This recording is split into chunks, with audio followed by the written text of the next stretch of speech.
All right, my audio is in.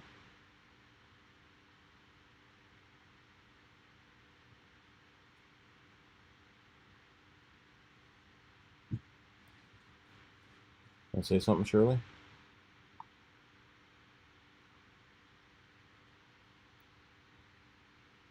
But YouTube does not, so let me figure that out.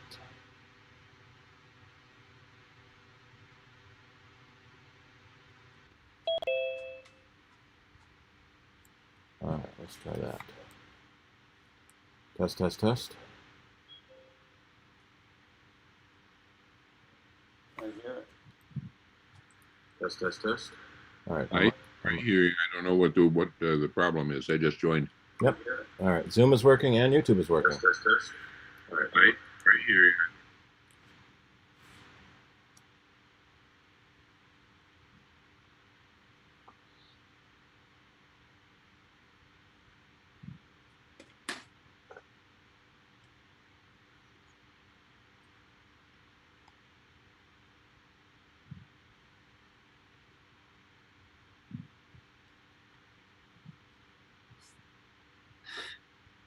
Okay.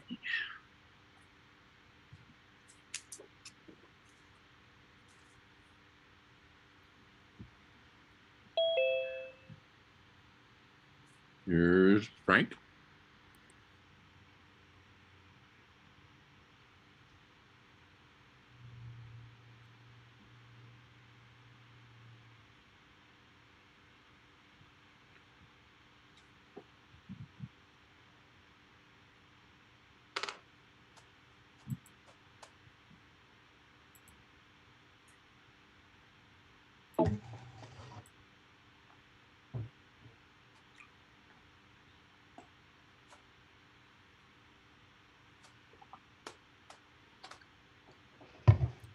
We're slowly building our audience.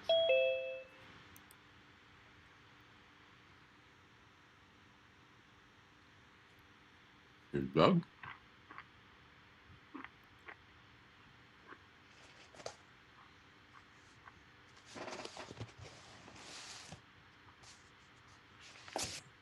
Okay, we're slowly jumping in here. Does everybody survive the heat Of course. without melting? As long as the power stays on. I went to a friend's house I hadn't seen in over a year, and she had a garage sale in front of her house, and it was so hot outside. And then the flies were buzzing, so we all got fly bites. Like deer fly type stuff? Yeah. And then she had a herd of chickens. She had about 9 chickens who were curious about what was going on and wanted to look at everything. So she ended up making quite a bit of money. I made $5. Apparently nobody likes to read anymore. And that was my contribution.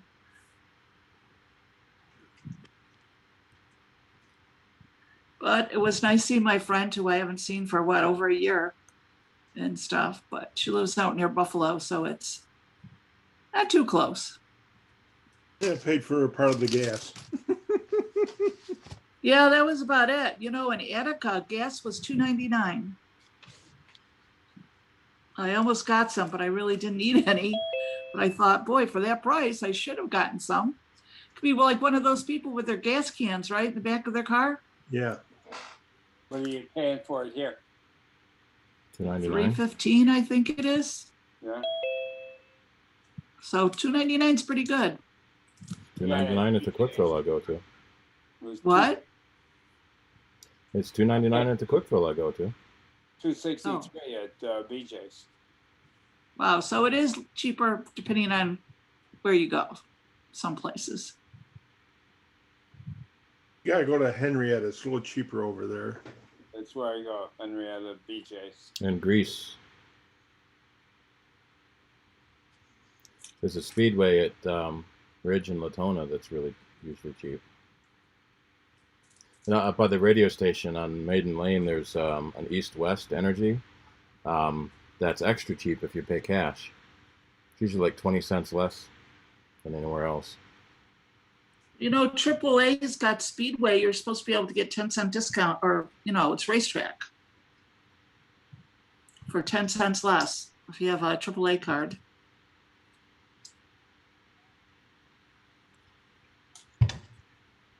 But since there is none around where we live, we don't go there.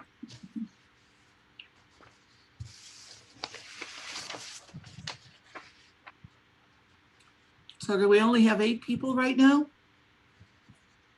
So what I see? 8, 9? So we got 9.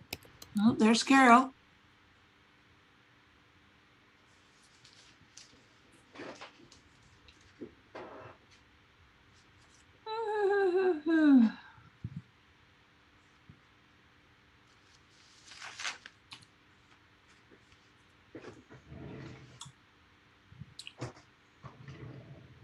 Let's see.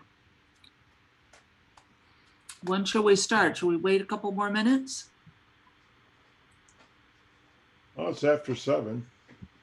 I know. We only have 9 people though. No. 10? Okay. That's why I figure. We have 10, go for it. I'm going to give them like 2 minutes. Okay. It'll be 7:07 and then, whoops. Oh, are you okay? Yep, my iPad fell off my perch. Oh, I guess it wasn't a sturdy perch, so. It's always hard for me to find something that's tall enough. And I have a cat who sits on the table and wants to rub his head against it and it all goes crazy. oh no. All right. That's Hold on. okay. My wife's cat likes to scratch my leg to get attention. Well, mine does. Mine does headbutting. And he's pretty strong at the headbutting. Butting. And he can knock things over and all of a sudden he's like, boom. And you're like, geez. Or they sit there and look at you with that look and put their paw out like, I'm like, what do you want? It's like, do you want food? What? It's like, you're supposed to know the magic. What is it? Mm-hmm. And you're like, I gave you a treat. So what else do you want? I'll pet you. Okay, what else do you want? More food. Yes, more snacks, more snacks. Give me some more. If I'm real nice to you, the rest of the time it's like, I don't know you. Go away. All right, so how many people do we have now? My screen only shows 9. I see 12. 13. Do you, for some reason, I can only do 9 people on the screen. Okay, I see 13 You can scroll people. down. It says. All right, well, it's 7:07, so let's start. Everybody can jump in when they catch up there. So first I want to say thank you to our June 9th CIDER meeting. Almost said board meeting there.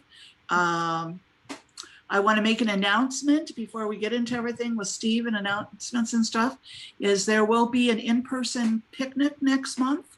Hey, Yep, it's going to be at Dave Chamberlain has offered his house in Arundequoit again. And so in between now and probably by the board meeting next week, I'm going to talk to him and get some more particulars of what he has versus what CIDER needs to bring, and post an address and find out. I'm thinking that everybody should bring a chair and a dish to pass and Usual. whatever else they want to bring. And I know he's got grills there, so we don't have to worry about that. And I'm not even sure about the chairs. He might have some chairs, but I think it's better to just bring your own, your own silverware and stuff too, even though CIDER will provide plates and cups and all that stuff.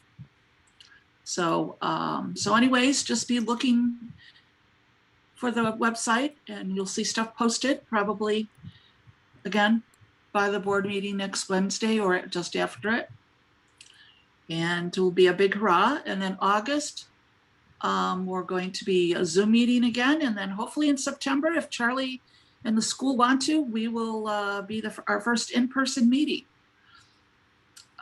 Depending on, again, what the school is and a few of those goodies. because we don't know what the school is doing as far as our meeting room that we were at before. So anyways, exciting news. Kind of go back to normal a little, but I also think we're going to be still doing a Zoom meeting besides the in-person for people who can't get out. And especially as we'll be starting the fall and we'll be starting to get into that wonderful weather that we call snow in Rochester. So you never know.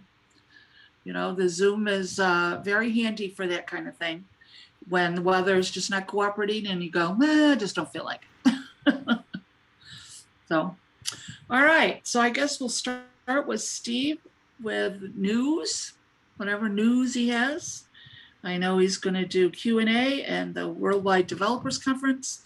And then Carol's going to jump in with her Plant ID app.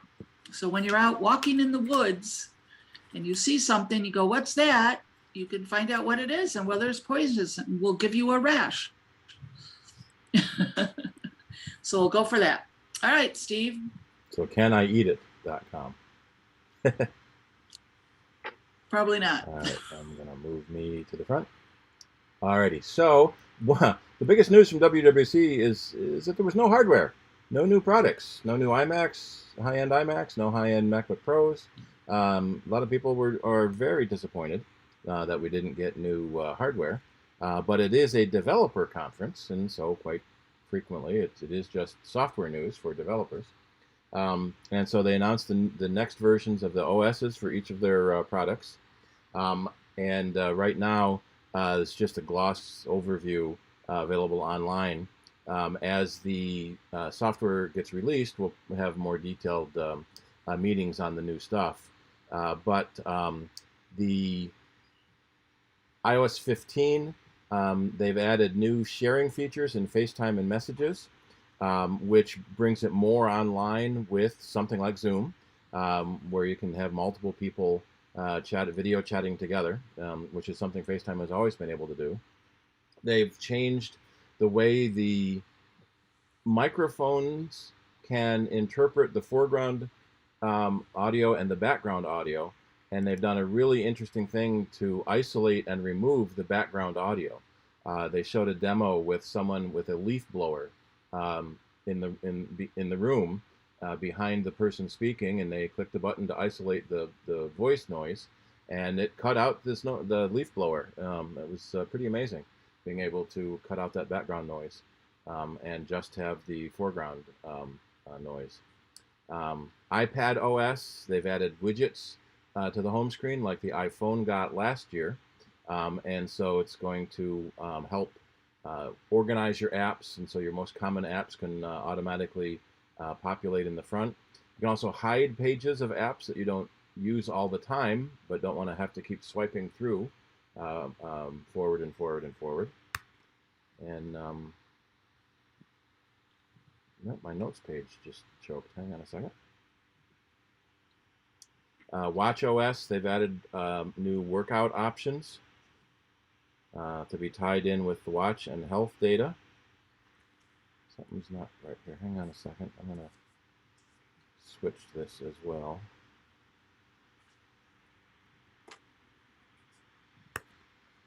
What is it? Of course, right when I'm trying to talk.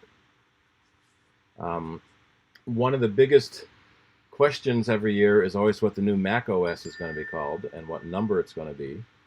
We haven't heard the number yet, if it's going to be 12, or if they're going to do 11.1, 11.5 or something. But they did announce the name. Craig Federighi continued on his joke about the intrepid explorers going through the wilds of California, and the new Mac OS 10 is Monterey, which is about a 40-minute drive from Big Sur to the north. So we're going farther up into Northern California. So if anyone's been to Monterey, okay. They've also included something called Universal Control that extends the sidecar concept last year to magical effects. Sidecar allows you to use your iPad as a second screen on your Mac, similar to AirParrot and Duet and some of the old apps that used to do that. But right now, the way they showed it, there's no configuration necessary.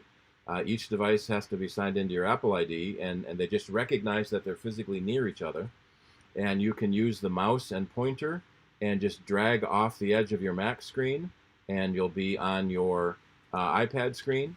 And you can drag and drop windows between screens. You can copy text between screens. And it even works with multiple screens. So you can drag all the way across. If you have a couple of iPads, you can drag across one to get to the next one too. So it's kind of neat. So that was probably one of the more mind-blowing demos they showed. They've added some new things in health, in something called walking steadiness, that will track your walking gait, and if your walk changes a little bit, it can alert you that something is weird in your gait, and you may want to take a look at it. There's also a trends feature that will allow you to share your health data between family members, so that they can help you keep an eye on your health, which is especially handy for older people to let their adult children help on their health. A lot of new privacy stuff. They've added an almost VPN in a service called iCloud Plus that will help block email tracking and website tracking by never giving the other end your cookies or location data or anything like that, because it's going to go through Apple's iCloud servers, and so the other end will just see Apple, and they won't be able to track you, which is a big deal for a lot of people. They've also excuse me opened up Siri to third-party makers. So very similar now to Amazon and Google, that allow their assistants to be incorporated into third-party products. Siri can as well. We'll see if anyone actually picks up on it. For the longest time, it was only Apple's products that had Siri, and everyone else went with Amazon and Google, so we'll have to see if they add all three. New features coming to Apple Music, and I think one of them may already be available now, is Apple lossless music. If some of you have been around long enough, you may remember that the MP3 compression format that we use for digital music is a lossy compression, and it throws away data it doesn't think you'll miss to make the file smaller, and you get about a 10-to-1 compression out of it. Apple, along with Dolby Labs, came out with the AAC, the Advanced Audio Codec, and that's what most Apple devices have been using for probably a decade now, and that gives you better quality audio. It's still about a 10-to-1 compression, but it's still lossy, and audiophiles and people that like the pure audio experience have been for a long time using a lossless codec. FLAC is one of the more common ones that will compress your audio without losing any data. But you only get about a 50% compression out of it instead of a 90% compression. So files are bigger. So what Apple has added is the Apple lossless audio codec to the entire Apple Music catalog. So now that you can listen to Apple Music in a lossless format, as well as being able to rip your CDs in a lossless format. iTunes has had Apple lossless for quite a few years now, but we're seeing a trend where a lot of people are streaming only, and they're not actually physically buying CDs to rip anymore. But I still hear about a lot of people that like physical CDs, so they can rip it into whatever the next new format is. So you can go into your Apple Music settings and turn on the Apple lossless format. You need iOS 14 or iPad OS 14.6 to have that option. So that came out about 2 or 3 weeks ago, something like that. Okay. That was a big thing in the music realm. Let's see, they've added a stereo pairing option for the HomePod Mini, and the HomePod will now be able to control the Apple TV. So you'll be able to ask Siri on one of your devices to play something on the Apple TV without needing to use the Siri remote that everyone traditionally hated. I haven't heard how well the new Siri remote is going over, but it does address a couple of the major problems that the original one did, being symmetrical. In a darker room, you never knew what way you were holding it, and you always picked it up upside down, so you couldn't do any swiping or controlling. So hopefully the remote is going to work a bit better than the old one did. Apple does have the entire WWDC keynote online for you to watch through. On the CIDER website, I've posted a 9-minute overview from Mac Rumors, who kind of distilled all of the key features down into a single 9-minute video. And because there was no hardware announced today, or this week at WWDC, there's still the expectation that there's going to be higher-end iMacs replacing the 27-inch model, and the higher-end MacBook Pros, the two Intel models that are still in the product line now, have to get replaced with the M1X, are the rumors, or possibly an M2, and so that has to come out eventually, pretty soon. And one of the things that is really interesting is we're seeing the differences in the iMac, the same that we saw in the MacBook Pro. That the MacBook Pro, the low-end model, has one fan, and the Air. The MacBook Air has no fans, and the MacBook Pro has a fan. And even though they have the same chip, the MacBook Pro can run faster because the fan can keep it cooler. It will be able to run faster, even though it's the same chip. It doesn't have to slow down for thermal constraints. And we're seeing the same thing in the iMacs now. The 1299 iMacs that only have two USB Thunderbolt 3 ports, they have it has one fan in it, and it's the same M1 processor. The 1499 iMac that has two 4 ports total, 2 Thunderbolt and 4 Thunderbolt and 2 USB 3. It actually has 2 fans and a big heat pipe.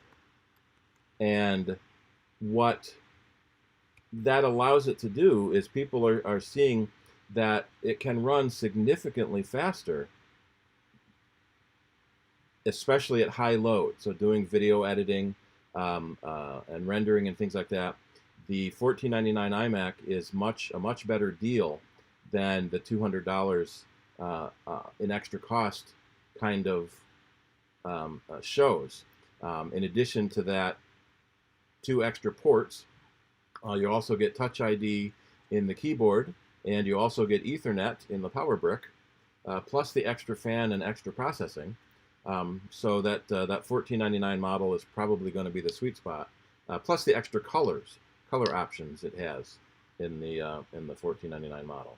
So it's probably going to be worth it to get that slightly higher model in order to get the better performance out of it.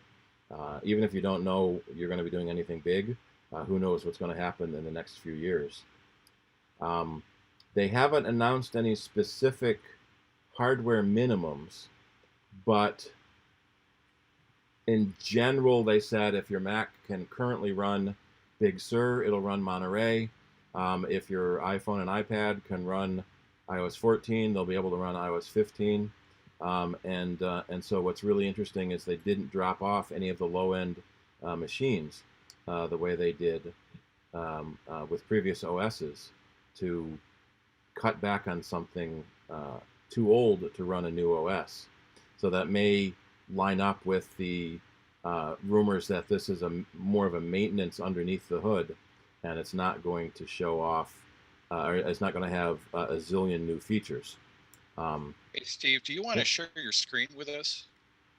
Not really. It's just notes that I took. Oh, okay. And you can find most of the stuff on Apple's website as well. And then the CIDER page, CIDER homepage, I posted the Mac Rumors video. So as more and more things for developers come out, I'm sure there'll be more news. Most of the new OSs, they just said this fall. We'll find out when, closer to fall. And what will likely happen is, as has happened in the past, developer betas will come out first, and then usually a month or so after that are the public betas. And so if you want to get in on the public beta to play with the new features, it will be available. We generally don't recommend doing that on your main computer because it is a beta, so something is going to break, and you don't want it to break on your main computer when you have a deadline or something to do. But it's kind of fun to run it on a spare machine if there's a problem. And one of the weird things that sometimes happens with betas is beta 2 may be perfect and beta 3 has horrible problems, and then beta 4 is fine again. And so you never know what's going to happen from beta to beta even. So I think that's about all I have on WWDC. I know more things will be coming out. Oh, here's the list. They do have a list on Apple's website. I guess I can show that. The list of what computers can run, share screen, what computers can run the Monterey preview so far, and it's likely it will be the same for the full Monterey when it's released. So iMac 2015 and later, iMac Pro 2017 and later, which is funny because there only was one version of iMac Pro 2017, and they never released a newer version, and in fact it's been officially discontinued, and when supplies are gone, it's gone, which I think has already happened. Partly because the new M1 Macs just blew away the speed of the 2017. So a brand new computer can keep up and even outpace the 4-year-old Super Whizbang computer. So Mac Pro 2013, so that was the trash can model, and the Mac Mini 2014. So it looks like it's mostly 2015 and later. So I guess my computer doesn't fit that bill, huh? Yours is a 2007. Yeah. Mine, I think I need an upgrade. my Mac's only a 2012 too. There are things in the works as it gets more and more exciting. Oh, here I thought you were going to get a new computer. Yeah, suddenly our club computer is feeling old, and it's only a 2016.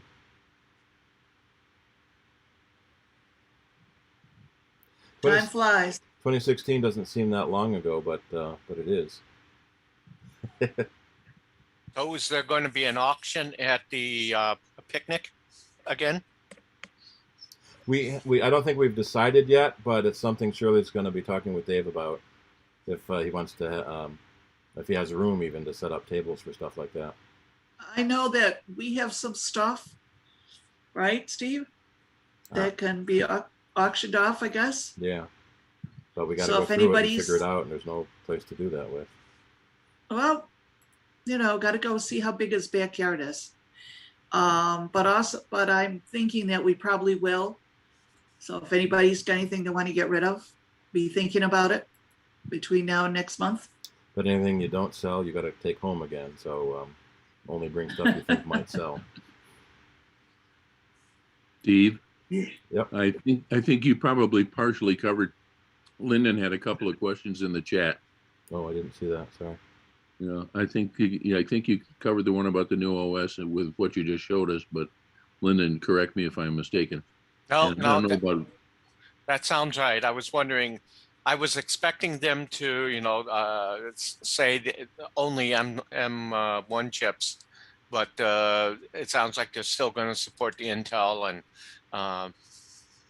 Yeah, for several years at least, they'll be supporting Intel.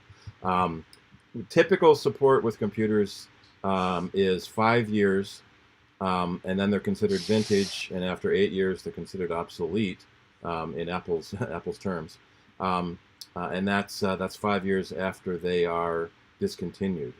So we're going to have we'll probably have at least 5 years. They'll still be releasing the OSs that will still work on Intel's. Apple did just announce recently they're going to still carry some service parts, especially batteries, for computers up to 10 years old, so that you can get a battery replacement on your really old computer. Which is always interesting. That a 10-year-old computer is probably fine, but if you take what you're going to spend putting a battery in it and buy a new computer, you'll probably end up with something a lot faster. Did you see Richard's comment about the auction? Yeah, I almost don't think an auction is right, but maybe a flea market is a better term. If people want to bring stuff to sell, they can try. I have a little Apple hardware tidbit. The new iPad Pro does not have an earphone jack. Yes, so they are removing them from all of the devices. That's nice. So what you have to do is you get a gizmo that plugs into the USB-C port and also lets you plug a headphone into it. Right. Or you can use wireless headphones, which Apple would prefer that you buy Apple wireless headphones. I'm sure.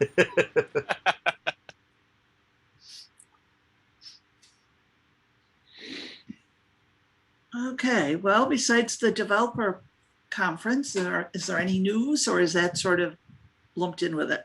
That's pretty much everything. Everyone was waiting for what's going to show at the developer conference. All right, I assume that Apple is a big enough customer of like the Taiwan semiconductor manufacturing company that they basically keep their lane open even when there's a shortage like the thing going on now. Yeah, and I think I read somewhere, TSMC, that Apple has got like 90% of their output, and they are building 2 new fab plants, one in the U.S. and one in South America, I think it was. Except it typically takes 10 years and $10 billion to build a fab, but they're doing it to be ready for the future. That's been an eye-opener. I watched couple videos about that, and the expense of building those factories and their lifespan, it's just incredible. It's like, I don't know, maybe 5 billion up to 20 billion to build one of them, and they're good for 4 or 5 years, and then they're done. Or you spend another billion to refurb it. Right. Yeah, they have a plant in Arizona. Or no, the plant they're building in Arizona, they have tripled in size, and they're spending $12 billion to build it. One of the things is it takes a lot of construction work to make the building, but once the building is done, there are very few people there that are actually employed because it's mostly robot assembly. There used to be a time in the U.S. where people didn't mind working on an assembly line, and when that sort of fell apart, or other countries were able to undercut U.S. pricing by paying poorer wages. Most of the assembly line work left. I remember when I was a kid, a lot of my friends' parents were doing piecework at Kodak, you get paid for 10 cents a piece, and so you try to do 100 of them an hour so you can get some money in a day. And being able to build those types of plants is great for the construction industry, but then it's mostly high-tech workers. Someone's going to have to build and program the robots, and so that's sort of the thing that you got to tell your kids and grandkids to get into now. Is it's all programming and robotics that hopefully, well, still at least the robots can't fix themselves. As soon as robots can reproduce, we're in trouble. Do you think the sound canceling that was announced, you said about the weed blower? Yeah.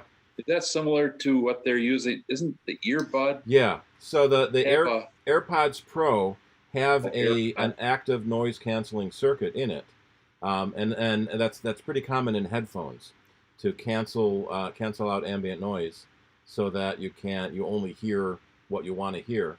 And I bet it is very similar technology that they've added to the devices to be able to do the same sort of thing. So it produces a counter noise, doesn't it? It cancels it's sound waves by from another noise. Well, from the demo they showed, it filters it out. So technically there would be a delay between when the noise is made and when you hear it, but it's happening so fast you don't notice that delay. Wow. They had a neat little demonstration with waveforms and showing this massive wave. If you've ever seen a noisy sound wave, and being able to isolate out the background noise, and then suddenly you just have speech. It's a very different looking sound wave. I see that a lot when I'm editing the Soundbites audio files. I can easily tell the difference between the talking and the commercials because of the music playing during the commercials. Just the sound wave looks different. Wow. My daughter's roommate does voiceover, and so many times you'll see a movie, but the people are not. You're not hearing what the people are saying. It's being dubbed in a studio. Very, very amazing. By looking at those sound waves, the dubbing person can change. Yeah, a lot of times everything. Movies can't use the audio that was captured on set because it's too echoey. You may have seen like boom mics that are hanging over the actor trying to pick up the audio, or you'll often see on talk shows, especially on women, there's a little black box in the back of their dress. That's a little more visible than a man who can put it in his suit pocket. But they're mic'd up. So each person has their own unique mic. Up in their hair. Yeah, sometimes in their hair, yeah. And then it looks like someone's wearing a hairpiece. Sometimes there's a little nab there. Yep. And then you've got the battery box to power the thing. But that makes it's called the ADR, automated dialogue replacement, where a lot of times it's the actors themselves will come back in and re-speak their dialogue so they can match their own lips and their own acting and pacing. But it's interesting that even on a live action movie, people don't necessarily dub on the same day, and so what we even hear on animated movies, that none of the actors have ever meet while the movie is being filmed. Only at the end during the press tour, because they're all recording on their own little booths independently. And now during the COVID crisis, a lot of actors were recording in their own homes, setting up impromptu sound booths in their own home, so that they can send the video, the audio in to get mixed in the studio. So the joke is that those of us that have been doing podcasts for 10 years already had really good mics and really good cameras, and we knew how to do this. And it was funny and painful watching the late night talk show hosts on how horrible their first few weeks of shows from home were, and you want to scream at them, get a better mic, and you gotta think, you can ship somebody. Well, and that was the problem during the crisis too. Is pretty much every webcam and every decent low end mic got sold out, so you couldn't find one for months. Even at the radio station, we're using $1,000 mics for talking, and when you talk about a music mic, you can easily spend $5,000 on a good mic. And headsets too. People were complaining that the AirPods Max headset, which is a headset, not a pod, so it's a weird name there. It's $550, but it's really good quality sound for the low-end amateur sound community.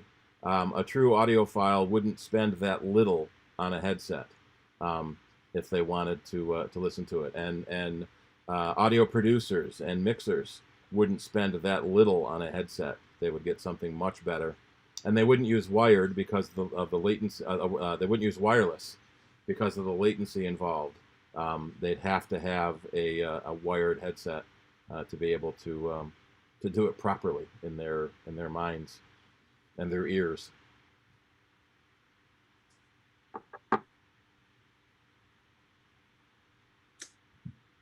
Okay, well, if you're done with all that, I guess you can do it into Q&A if people want to ask some questions, and so we're sort of doing that anyways as we go. So with the sound that you were talking about, removing the background sound, the cops aren't going to be able to find out your location by the background noise now. Yeah, that's a common meme on TV shows where they'll find you by the background noise. I have a question. If anybody can recommend good companies for iPad frames, the plastic frame you snap around an iPad. We like Spec and Moshi. How do you spell those? SPECK and MOSHI. And Griffin, that's another one we sell too. Is that FFIN? Yeah. The iron or EN? Let me see. IN. IN, yeah. Thank you.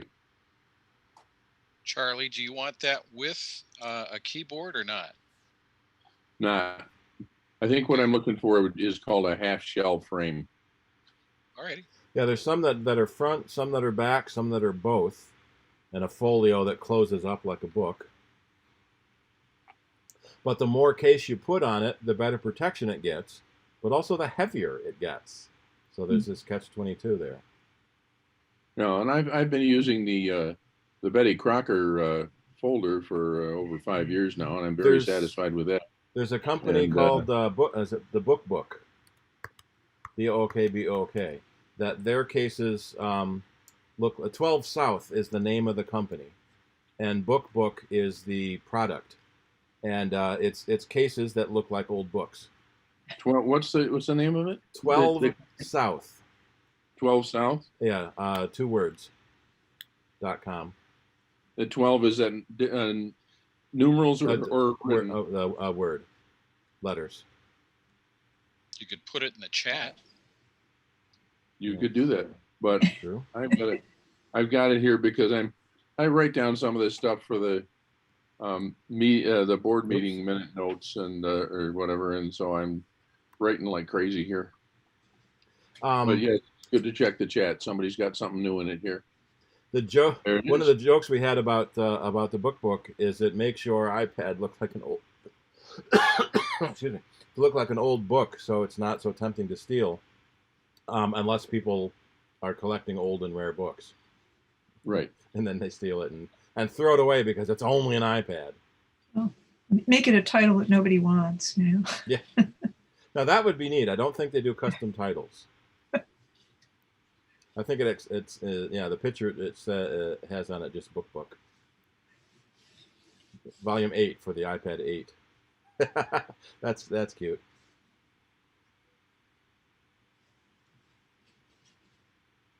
The one thing I saw in the news today, anybody has the, the Amazon, the, what you call it, the stuff, the Ring and Oh, all the that. doorbell.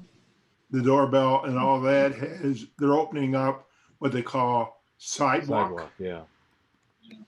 So they're going to be able to mesh everybody's equipment together. And it's going to be automatic unless you sign off on it. Yeah, the idea is that it uses a mesh network for your internet so that you can use the internet even when you're not near another cell tower or whatever. But it's not using the internet. It's Amazon devices only accessing the internet. It's not a general internet connection, which a lot of the early reports didn't make clear. So it's not that people are going to suck down all of your data by parking in front of your house using your mesh network. They put out a white paper showing that it's tens of megabytes a month. If barely that. Let's see if I can find that link too.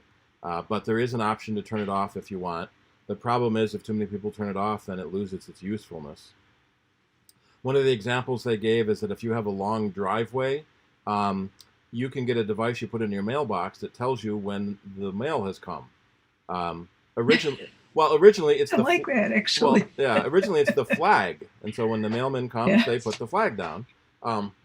But there were things that will either send you a notification when the door opens, or you can put a camera in it, so when there's motion inside your mailbox, you know the mail came. But if you have a long driveway, you might be too far from your Wi-Fi router, but it might be close enough to your neighbors or the across the street neighbor. And so someone might want to steal that device too. Well, just like they would steal your mailbox or steal your light pole sitting out front or steal anything you have in your yard. They don't know it's in there, which is part of the problem. And it showed the snowplow that hit it? Yeah, that might be too, yeah. Carol, why do you have why are you on Zoom twice now? Oh, because I'm logged on with my iPad and I'm hoping that I'll be able to do screen sharing from my iPad to demonstrate things. Yep. You think that'll work, Steve? Yeah. It's hiding up in the no, where is it? No, I'm on YouTube. I'm not on Zoom. On my iPad. It's hiding in one of the menus to share the screen. We lost a participant then. I don't know who it was. But anyway, no big deal. Because we still got 13 with 2 Carol Arenos. I can try logging in myself. So anyone? Oop, there we go. Well, we got 14. Whoever it's Kim just again. Oh, maybe two Kims. All right. Is this our version of some kind of like I don't know, bot thing or spamming thing or something like that, where we boost our attendance by logging on multiple times? Or like My phone. Well, if Carol's going to show her screen, I needed to be on a bigger screen. Oh, that's fine. Can't see you on either one. I'm not going to share it right away. I'm going to talk first and then share the screen. There, I'm gone. Besides, I take notes on my iPhone, so it's hard to do the meeting and take notes on the same device. Except now you get to see all my fun background. Let's see. Maybe I can be upside down again. Yeah, there we go. Hang in there. I see. Okay, so there's a shared content. Okay, I see the little button now. Oh, but at my end, I have to allow you to share. So let me get that ready for you. Okay. All right. Are we done? Yeah. Are Does we- anyone we're have any other questions? Can I ask 2 iMac questions? Sure. My iMac is older and slower, and Big Sur wants to jump aboard. How do I prevent that? Don't install Push it when it asks back. you to.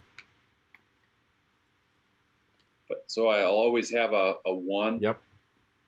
in my settings. You'll always have a little one that there's an update because it's true. There is an upgrade waiting. Generally, what we have seen is if you have at least 8 gigs of RAM and you have an SSD, Big Sur is probably okay. The other issue is the software. If you have older versions of programs that may not work under Big Sur, especially Microsoft, Adobe, and Quicken products. But I have noticed, starting with Mojave, systems started getting slower and slower. My 2012 Mac Mini is supposed to be able to run Big Sur, but Mojave on it is so slow. I don't even want to go to Catalina. I'm thinking about doing a backup and trying Catalina to see, but it feels so slow because I still have a spinning hard drive.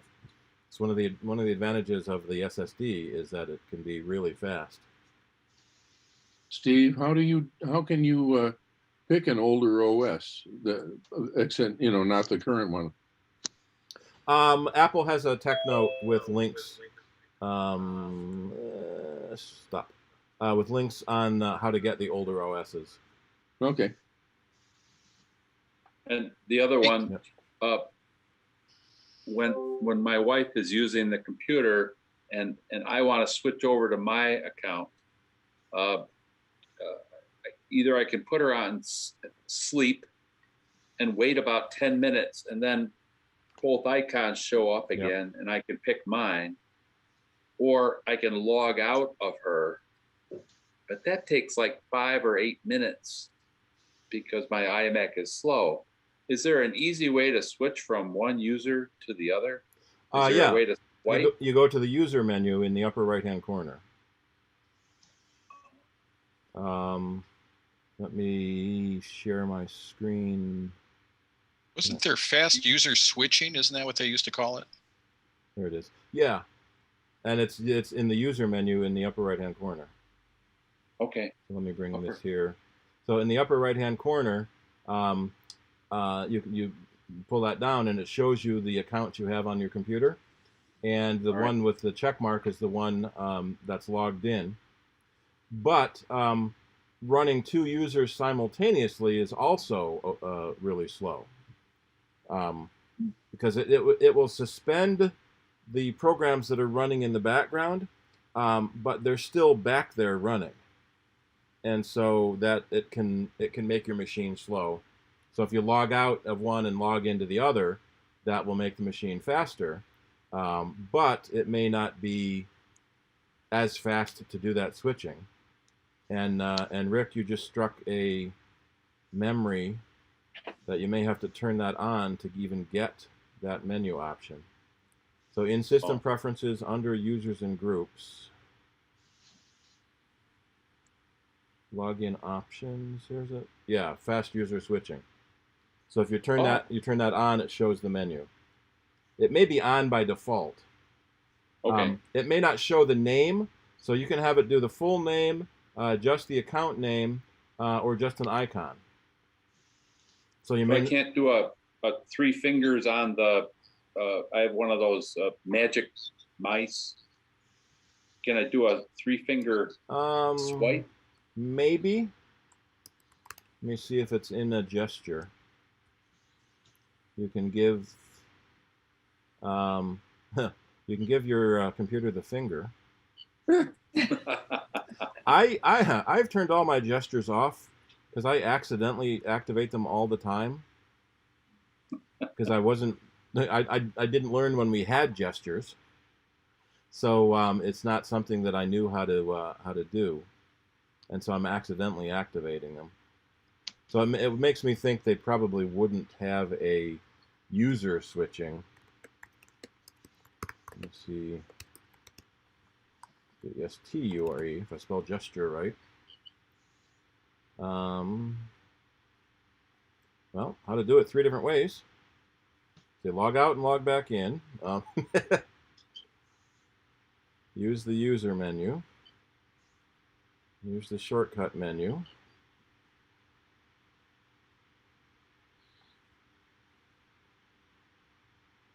Yeah. I don't think there's a gesture. Yeah, lock and then unlock. So that's what you could do instead of sleeping. You could lock your screen, and then unlock brings up the login window immediately. And then when you lock the screen, you can get a switch user icon. But yeah, no gesture. There may be a way to create a automator action and then assign a keyboard command to it. Okay. Like a function key. Yeah.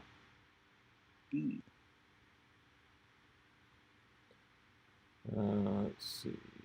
Account bar. Using, if you have a Touch ID. Oh, that's neat. I didn't know that. If you have a Touch ID, the other person taps their finger, and it will switch to that user's account. Oh, that's nice. So if you have two accounts, you can use two different fingers. Well, you can use multiple fingers in one account. There you go. Good thinking, Kim. Right thumb, Kim 1. Left thumb, Kim 2. Well, a lot of people will have multiple fingers loaded even for their own account. I've got two. Whether it's left hand and right hand, or thumb and index finger. I think you can have up to 5 fingerprints in your account. Same on your phone and your iPad. Okay. When you're talking about accounts, are you talking about Apple IDs? No, user accounts Okay. on the computer. Okay.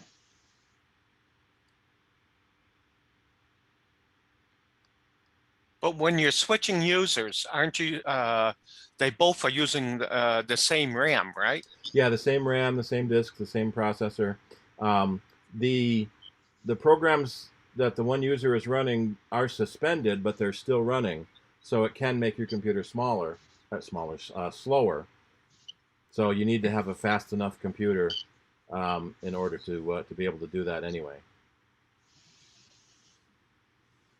So Steve, he said that Big Sur was bothering him through notifications, I assume. And could he just turn off notifications so it would stop bothering him? It's not the notification. It's the software update that's telling him there's an update waiting.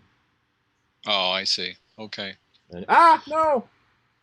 Well, an update would be one thing, but this is Big Sur. It's a brand new OS, Right. isn't it? The upgrade is showing up in the update list. In fact, that's something to keep an eye on. That even if you go into that, in fact, sometimes I've seen it not say 2 on mine because I just did a security update on Catalina. It should show that there's another update for your current OS. So if you go into System Preferences and into Software Update, underneath the Upgrade Now, there may be something that says additional updates for your current system or something like that.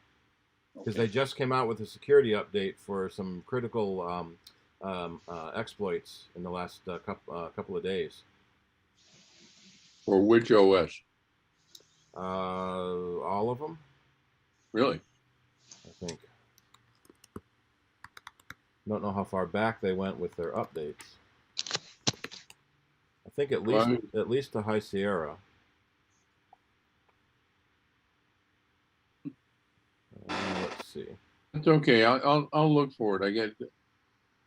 I want to look under for system updates. I want to look under system preferences, right? Not App Store. Right. Let's see. Yeah, so Catalina I noticed and in Mojave Monterey. they came out on the 24th of May. I noticed in Monterey that you can turn on Do Not Disturb, and that'll shut off notifications. Yeah. And that can be quicker than turning off your notifications, period.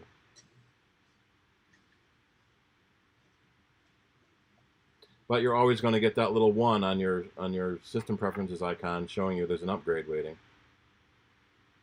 I've had some people will take the system preference out of the dock so you don't have to see the 1. Okay. And It's the same thing with the unread message count on mail. We have a client with 100,000 unread messages in her inbox that has 200,000 messages in it. So it's pretty good. She's read 100,000 messages. She never moves anything from her inbox. So if she reads, she'll read it and never delete it. Or junk mail, she never deletes. She just never deletes anything from her inbox. And so I'm surprised the text just gets smaller and smaller and smaller, so it can put a 6-digit number with a comma in the dock icon to show you 100,000 unread messages. It's crazy.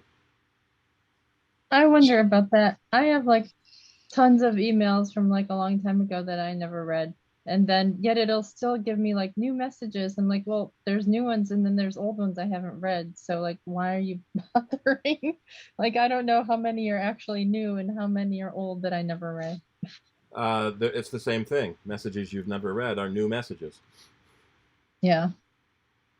It's funny. So does archiving help at all? If you remove the message from the inbox, then it won't count it in the inbox. It will still count it in whatever mailbox you put it in.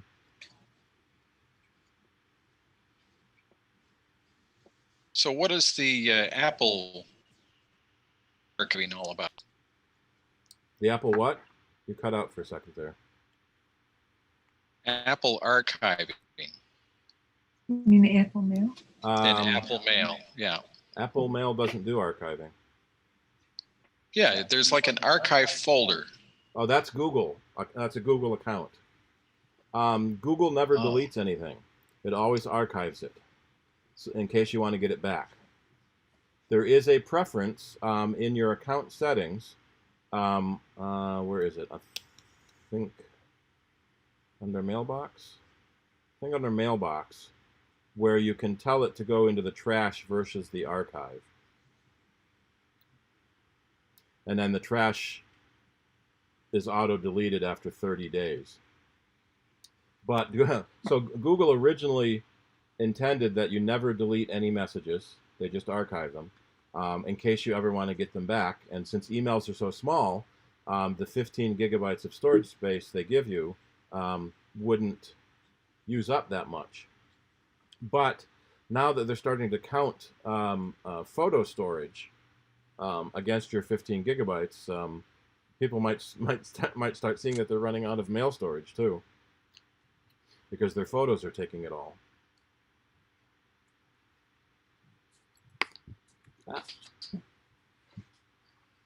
With the new phones, the facial recognition, can that be turned off? And then how do you get your phone to recognize you? Yeah, you can turn off Face ID and just use a PIN lock. So then you're just going to be tapping numbers all the time? Yeah. Theoretically, you can disable the passcode lock, but I think that's getting harder to do because it's a dangerous thing to do. Anyone can pick up your phone and then see all your stuff. In fact, the ACLU and the what's the other one? The EFF, they're basically petitioning Congress to consider your smartphone an extension of your brain and therefore protected by Fifth Amendment rights of unreasonable search and seizure and you don't against self-incrimination. So the problem is so many criminals are caught because you get their phone and you find all their contacts and their criminal conspiracies. But then a lot of people just get their phone taken at random stops, and Customs and Border Protection just clarified, is an annoying word, that any U.S. citizen entering the country has no legal privacy to their devices. That CPB can take their devices and look through them and copy them all they want when you enter the country. And if you don't provide the password, then they can detain you until you do.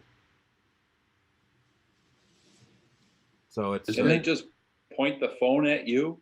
for Face ID, yes. So now that's becoming a meme on the TV shows.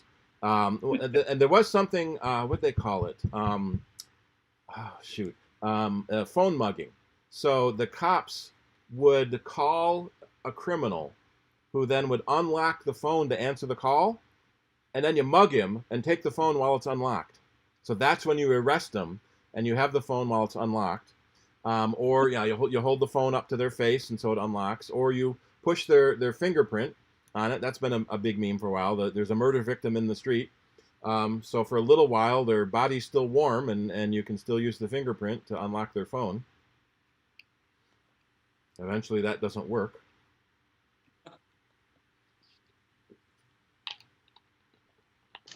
Can you soak their finger in a cup of warm water for a couple of minutes and try again? I've seen that on doctor shows. Which one? Yeah, well, it's like 99%. It's the index finger. Yeah. So that's a good guess. I've seen on doctor shows where they have rehydrated fingers and then used it to take a fingerprint for ID matching, and theoretically you could do the same thing for a fingerprint sensor.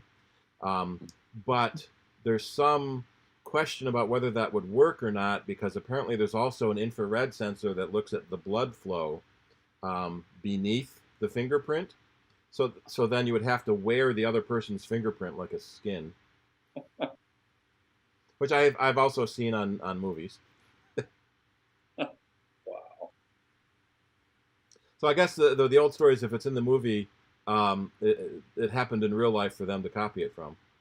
Yeah. In fact, there was an Onion article last year. The Onion is a well-known satire magazine website that makes up crazy, stupid stuff. And they posted a headline about the Onion is closing its doors because we can't make this shit up fast enough. The real stuff that's happening is just so crazy, no one believes our website anymore. Which in itself was made up, so it was pretty funny.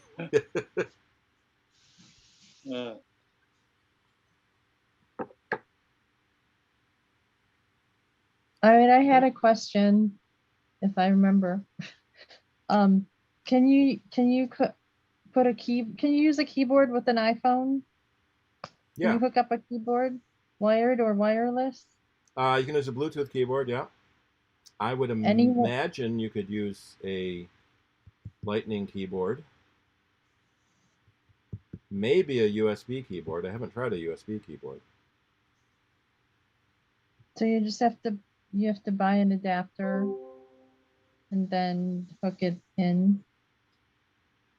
Theoretically, yeah.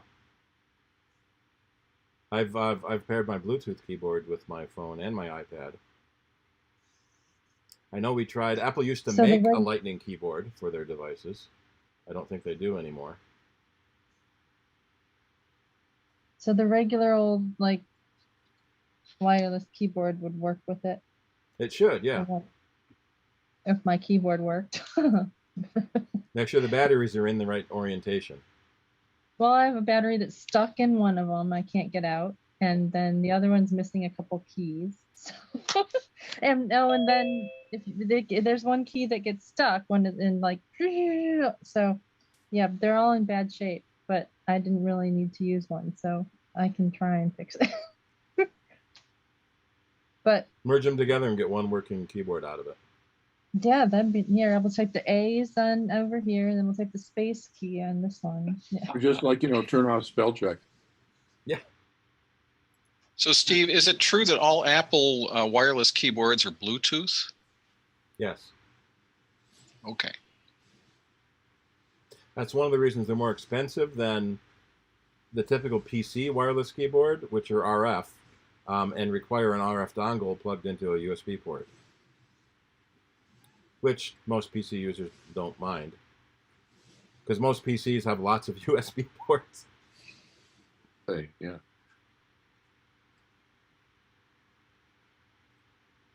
So I do remember a PC we worked on where it had the typical rear USB ports, but then there was a whole bunch of them on the front too, and they didn't work.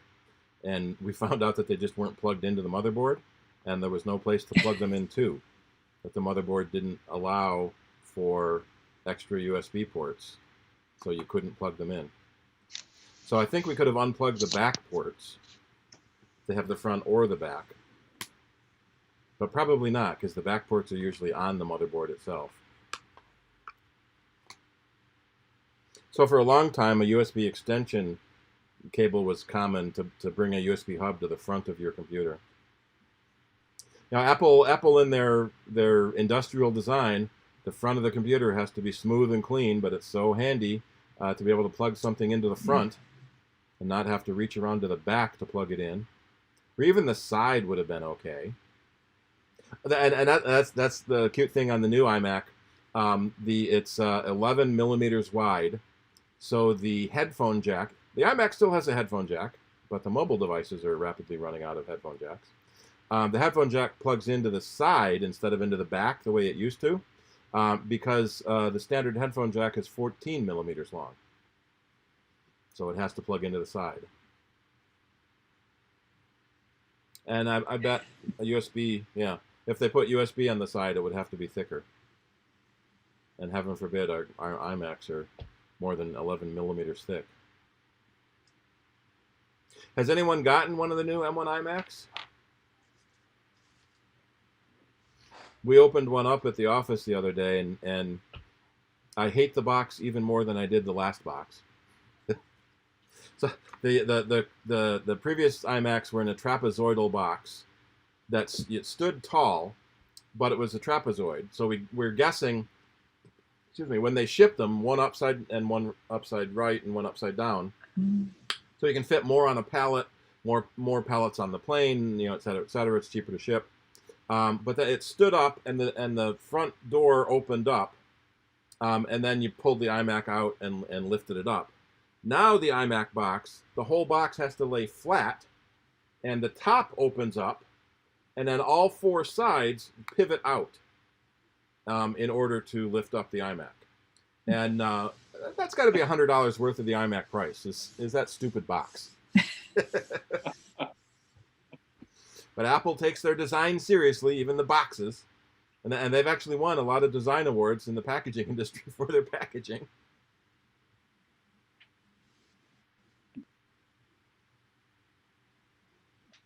All right, any other questions? I have a question. Sure. I'm pretty sure I know the answer to this, but I hate my mouse.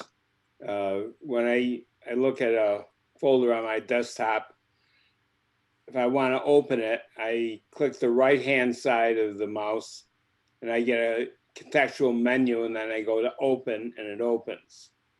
And in some of my applications, like my poker application, if I want to just select something, I have to make sure I click on the left side. I just want to be able to click on a folder and open the damn thing. Well, you double click with the left side, or you right click and open on the right side. You can turn off. You're telling me. Pardon? You're asking me or telling me? Well, that I'm telling you, that's how you do it. You double click with the left button is open, or you right click with the on the right button, and that brings up the contextual menu. Oh wait, I'm looking at a folder right now. You just said double click with the left side. Yeah. Click. Nothing's happening. You're not clicking fast enough. So your double click speed must be set too fast. If you go into the mouse control panel, you can set your double click speed, and you can turn off the right click if you want. So then it doesn't matter what side of the mouse you click on. It's always the primary click. That's in system preferences? System preferences under mouse, yeah. I've seen people will accidentally get their double click speed set too high, so you have no chance of clicking twice fast enough for it to count. So how do I turn off the contextual menu? I see point click and more gestures. Let's see. There's an option that says secondary click somewhere. Yeah, I see that. Uncheck it. And then both the left side and the right side will be your primary click. Okay, so I'm going to try. Okay, I went to a folder and I double clicked. and it doesn't open. Nope. Different folder. Make sure your double click speed isn't set too high. Is it an Apple mouse or third party? Yeah. Yeah, that's in the mouse control system preference. I don't have one, so I can't bring that up. Actually, I do in the bag. I can't bring up that preference. But there's a double click speed option. Okay, I'm turning to tracking. Is it tracking speed? No, double click speed. Tracking speed is how fast the cursor moves when you physically move the mouse. I don't see anything that says double click speed. I don't have any batteries in this mouse. Then it's somewhere else. You might also have a defective mouse. No. Well, if a single click works, double click has to work. It might be under mouse sensitivity. I don't have that control. I only have 3 things in the point and click side. Scroll direction, natural, secondary click, and smart zoom. And then tracking speed down below. You could share your screen with us. Fine with me. Yeah, and we can try to find where it is. It may be hiding under it's under accessibility.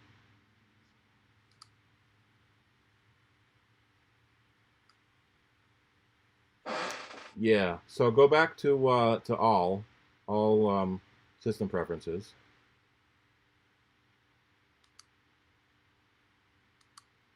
So click the back arrow or click the all button. And go Here? to go to accessibility. Accessibility. Bottom right. What is that?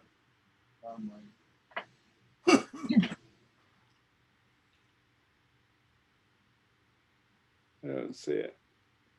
Bottom row, last column. Oh, okay, the very last one. Yeah. And then on the left, scroll down to get to mouse. Mouse and trackpad, yep, there it is. And your double click speed is set to super fast. So you can slow that down. Okay, so now I'll try. Well, that opened. So I guess you're right. Good. So, Who yeah, knew somewhere you along, could change that? Yeah. Wow. somewhere along the way it got set to super fast. I've never seen it accidentally set to super slow. It always gets set to super fast. I guess only Superman can do that. So Yeah. faster than your thumb can actually move. Right? Yeah.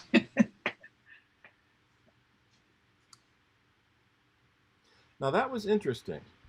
The YouTube stream could see his screen, but it can't see my screen when I do a screen share.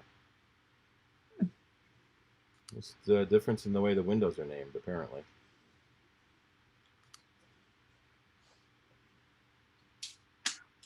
Okay, so I was wrong. Because I thought there was no way to do this thing. I've only been struggling for 1.5 years. It's the little things you don't remember you're having trouble with when you've got people around that you can ask questions of. Yeah. Well, tonight's a success. I might as well go to bed. There's an eclipse in the morning. Oh, Sunrise that's right. eclipse, Yeah, like 5. What time? 5:30. Are we going to be able to see it? There was a launch at 7 Yeah. o'clock this morning or yesterday morning. And I'm thinking at 7 a.m., I'm not going to see that. It's a not a partial total eclipse. eclipse, right? Yeah, it's an annular. Annular. Yeah. That'd be kind of neat. Yeah, do you still have to wear? So that means the sun Oh, is yeah. shining around the moon, right? It's a new moon, A horseshoe. and It would the be. sun will be just a crescent. You just see a crescent. So the point is that there's no safe time to watch it without the special glasses. That's correct. Yeah. We're barely in the zone of coverage.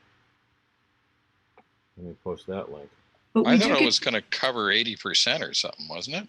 we do get to see it after sunrise, so at least there's that.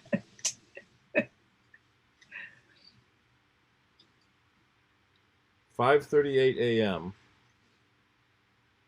is when it. So it starts at 5:30 and it ends at 6:30. 5:38 is maximum.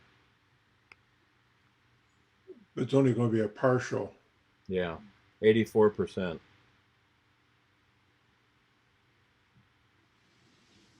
So when was that big eclipse going to happen? Isn't it another year or two? It goes right across New York. When 2024, I believe, is when we'll get the next total one here. 24. Okay, well, it's coming up. April 8th, 2024. Doesn't it sound like it's so far away? Yeah, that's Carol's birthday, so it'll be her birthday eclipse. Yeah. A birthday present.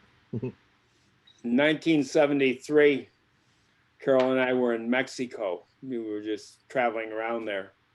And there was this big torrential rainstorm, and we stopped in this place where we slept under like a lean-to. And in the morning, there were two Volkswagen campers had checked into the same campground, and they were from Rochester, New York. They were connected to the planetarium. They were down there to watch the eclipse. So did you see the eclipse? I did not see the eclipse. Nope. I don't know. They were probably in transit. They weren't at their final destination. I think they wanted to go farther south. I think they wanted to go to Guatemala. Yeah. I have a question about the chat. I'm seeing chat messages, but I'm not seeing, and I'm seeing one that says from Apple Cider to everyone, but well, maybe that's all they're from. You can toggle who it goes to. I know, I understand that, right? But yeah, no, I guess I'm just misreading this. I was thinking that some of them were not showing who it came from, but that's not. I don't think that's true. Sorry. Excuse me. And you can save the chat by hitting the three little buttons. Yeah. Or even the file button will let you save it to a cloud service. But Okay. if you klutz up and accidentally log out of the Zoom meeting and then log back in, you can't get any of the chat from before you log back in again. Yeah, I think it's gone. How do you save it? There's a three little dot menu button in the chat window, Mm-hmm. and that lets you save the chat window. So I think Oh. we have a presentation. Maybe we ought to get on with Yeah. that. It's already 8:23. Such as it is. Yeah. The night is young. Recording in progress. Got it. Okay. All right, I am going to pin Carol's video. Pin. All right, and I'm going to go get something to drink. Well, Carol starts. Okay. Right. Well, I'm going to talk about plant identification apps. And, well, you might want to use one. And I'm going to just talk in general about them and then hopefully be able to demonstrate a select few of them for you so that you see how they work. So when I first became interested in plant identification apps, this was about only, say, 5 or 6 years ago. And there really weren't a lot of apps out there. I remember walking and going on a hike one time and noticing a leaf had fallen to the ground on the path and wondering what kind of tree it was from. And, you know, I looked up and it was like kind of dense trees and you couldn't really see which tree it had come from. So I couldn't like look at the bark of the tree and couldn't see how tall that particular tree was or anything like that. So I thought, gee, I wonder if I could look this up online somehow. So I tried, you know, going online and saying, well, what kind of tree is it that has a leaf that's kind of like this shape? But I didn't really know how to describe the leaf well enough to get an answer by asking the web. So gee, I wonder if there's an app to do that. And I found an app called Leaf Snap. And at that time, only 5 or 6 years ago, LeafSnap allowed you to take a picture of a leaf so that you could get an idea of the shape of the leaf, and you could upload it into the app, and the app would come back with 4 or 5 possibilities for what this leaf might be, what kind of a plant or tree it came from. And it was very crude, and sometimes it came up with no suggestions. And sometimes it came up with 6 suggestions, none of which really looked like the leaf that you took a picture of. But you could identify some trees that way. And I did find out that the leaf that I was looking at was from a yellow poplar tree. So I would use it occasionally, but the way you had to use it was you had to take the actual leaf, pick it up off the ground, hopefully it was on the ground and not unreachable in the tree. And you had to put it against a white background so that you could get a good photograph of the shape. And of course, the resolution at that time of the camera wasn't that great. But now, fast forward, a few years later, that app has been upgraded so that it has a database of hundreds of thousands of images, and you don't have to put the leaf against a background. You don't have to, pick it up off the ground. You can take a picture of things right where they are, and you can sometimes identify things by focusing on the bark of the tree or on the seeds, or just taking a picture of the flower. So there's probably different categories of, why people would want to identify plants. You might be just a casual observer, and that's kind of where I'm at. I'm a casual observer. I like to just, when I'm going on a walk, find out what something is. Or you might be a gardener, and you might say, go over to someone's house and you see a plant there and say, gee, I'd really like to have that in my yard. What kind of plant is it? And what if the person tells you, well, I don't know, it was there when I moved into the house. I have no idea what kind of plant it is. So that's another opportunity to use an app to find out what kind of plant it is so that you can put it in your own garden. And then you also might be what's called an enlightened observer or a researcher, and want to add to the knowledge and maybe discover species that no one else has ever discovered before. And you might want to be able to share that with everyone. So there are several different types of plant identification apps. Some of them are meant to be used out in the wild.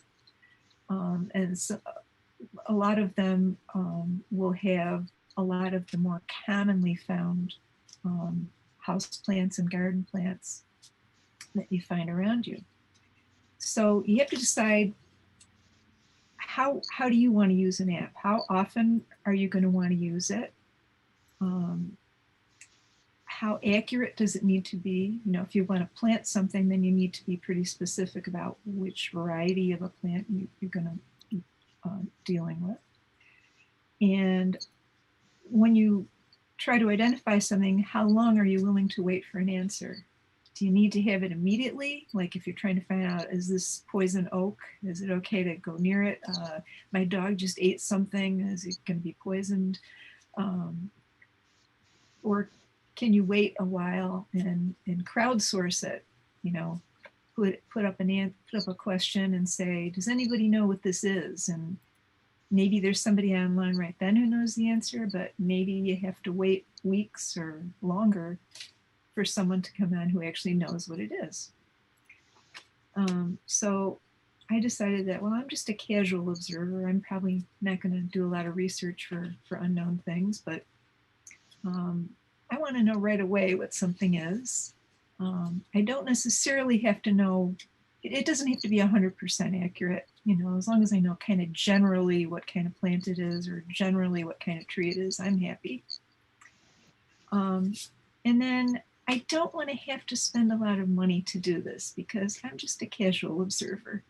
I don't want to have to buy a subscription to something. And that's kind of the way apps have gone lately. Is you used to be able to have free apps or fairly inexpensive apps for a few dollars. And once you bought it, you owned it. But the trend is towards subscriptions. So if you don't find a free app that you like, you may have to pay for a subscription, either by the month or by the year. So you have to decide, how often am I going to use it, and am I willing to spend money on it? Or am I willing to put up with, say, watching ads in order to have it be free? So when I was looking for apps, I thought I want to show you apps that have been proven to be fairly accurate, and things that have a free version so that you don't have to pay, and that have a large enough database. So when you're looking for an app, there are a lot of apps out there, but some of them only pertain to a small geographic area. So if you go on vacation or you go out of state, they may not have a database that covers a different area. So the ones that I chose have bigger coverage. So I'm going to hopefully show you. The first one I want to show you is called Leaf Snap, and that's the one that I bought a version of 5 or 6 years ago, but has undergone a big change. They got a grant through the National Science Foundation and increased the database to over 500,000 specimens, and got some really fancy artificial intelligence for the image recognition. And they claim to be to have 90% of all known species of plants and trees in their database. And they also claim that they're 95% accurate. Now, I can't attest to that, but at least the things that I looked up, a lot of them were on there. It is free, but it's with ads.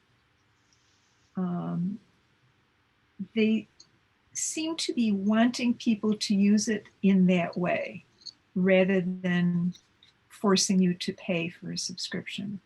And all you get with a subscription is that it will no longer show you ads. But I wasn't able to find out the price of a subscription. It was really hard to find that anywhere, and I wasn't willing to pay for it. So it's free but the price that you pay is that you have to watch an ad for each identification that you ask it to do. It's $5, $5 for 1 month, $15 for 3 months, or $25 for 6 months. Is that an up-to-date? Yeah, it's in the App Store. If you scroll all the way down, you can get the purchase, in-app purchase pricing. Okay. So $50 a year is a lot. You gotta be really serious. Yeah, exactly. So I'm happy with doing the free version and just putting up with watching an ad.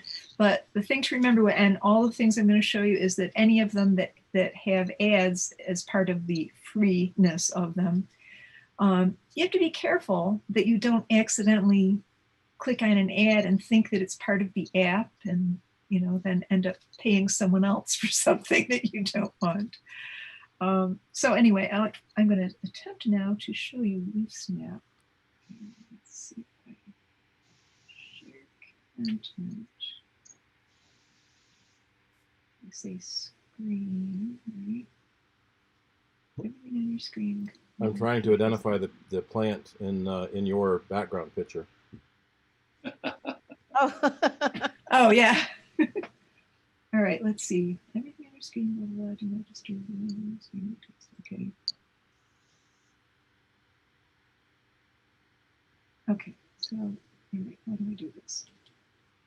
All right, how do I get into the app from here is what I'm trying to figure out. Should be able to hit the home button and go back to your app list. I think she's got to share the iPad screen first, doesn't she? I kind of. Yeah, in Zoom you share it, and then you hit the home button to get Yeah. back to the Right. home page, so you can open a different app. Okay, so now I'm trying to get to the app. So Leaf Snap. Okay. Okay.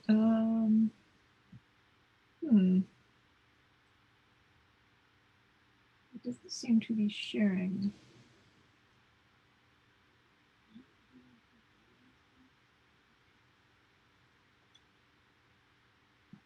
Steve, do you need to do anything at your end to let her share? No, I've got it set for anybody can start.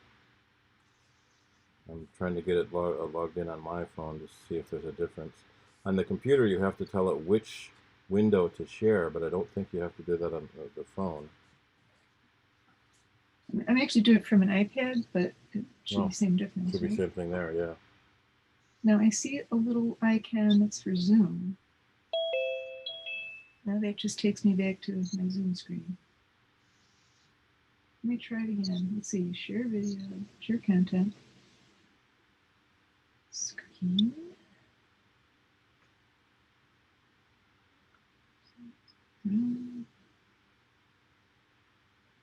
It says screen. Maybe I have to select something in here. Maybe I have to start broadcast. No, that would start your own Zoom meeting. Okay. Screen broadcast. Are you in the Apple Cider Zoom meeting on your iPad? Yes. Okay. Yeah, there I can see you. So Let then me try screen broadcast and see if that does it.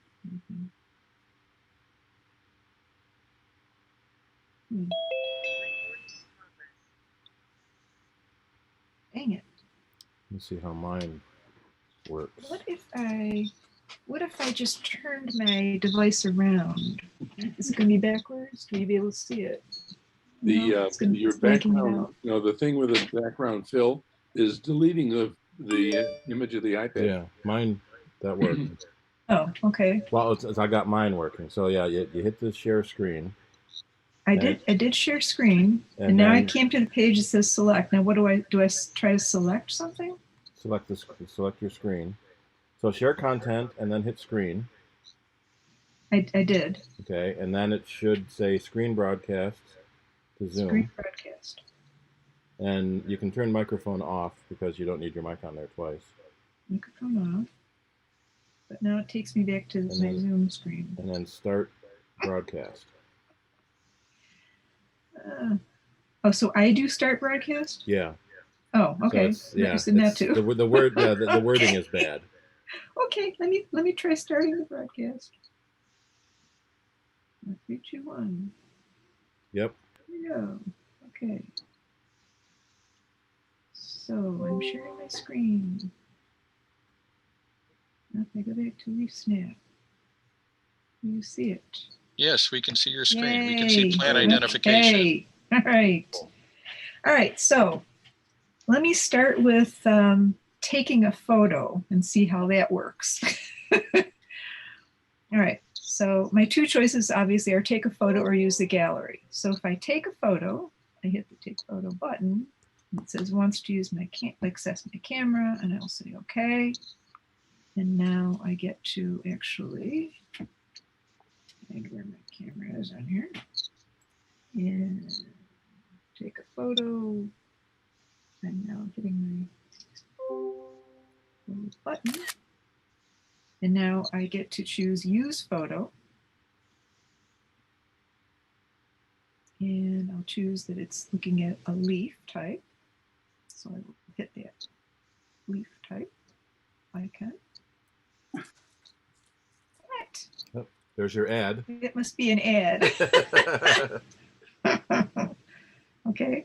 I guess do I close it? At least the close button is pretty big. Usually those are tiny, so you can't find it. Okay, well look, it gave me a result. So we're back to the app now. We're back to the Leaf Snap app. And it's giving me my results. And I didn't know Acer was a tree. Acer's a computer company. Yeah, maybe they used that. Yeah. Are they Canadian? Maybe. All right. Okay, so this shows you the results that you, typical results that you would get. It shows you other images of what they consider similar, and then it gives you some descriptive information. So it seems like it's pretty sure that it's this Acer rubrum, otherwise known as red maple. Carol, when a moment ago in the process, wasn't it listing sugar maple also, or Up above is sugar. Yep. so? I was just wondering how you got to the red maple from that. Let's go back. I saw Acer saccharum. Yeah, they're on top. Right. Yeah, that would be a sugar maple. Sugar Yeah. Common name. That's what it is. Sugar Okay, so is it asking you at this point to look at these choices and decide yourself which one it's closest to, or what? Yeah, it's giving you possible choices, and then you end up picking the one that most closely resembles it. Those are really close. How do you tell which is which? Yeah. Neither of them are red. Yeah. Well, but the stem coming off the leaf, look at that. The color of that. Yeah. Red. Soft maple, red maple, We have a red Norway maple in my yard, and it's red. Sycamore maple, Japanese maple, all There's kinds of red. maples. So if you wanted to know it was a maple tree, you got it. If you want to know what kind Yeah. of maple, that's a little tricky. Yeah, that's a little trickier. And that's what you'll find is like, so you have to decide, okay, how accurate does it need to be for my purposes? So now maybe this gave me, I could probably narrow it down to 2 or 3. And then I could actually go online and put in those actual names and then get a lot more images and get a better idea, of what it is. Or now that I know a possible name for it, if I wanted to ask other people, hey, I've got this leaf. Is this the red maple or is it this other kind of maple? Because I've got something close to what it is. So that's how using the photo option would work. Now, let's see if I get out of the results. You can also, as an option, use a gallery. So if I hit gallery, I've just hit the gallery button. You can either select photos, in which case you'll go into your photo library on your mobile device. You can actually pick which ones you want to allow to be used by the app so that it doesn't have access to all your personal family stuff and tell everybody in the world where you've been if you don't want it to do that, if you're concerned about someone hacking into it or whatever. Or I could just say allow access to all photos because I don't have that many in here and it's okay. So I'll just say access to all photos. And now it will bring me to my gallery and I can pick something that's in my gallery. So I'm going to pick something else and see if we can identify from that. I'm going to pick this leaf right here. And I'm going to say it's a leaf again. And there's my ad.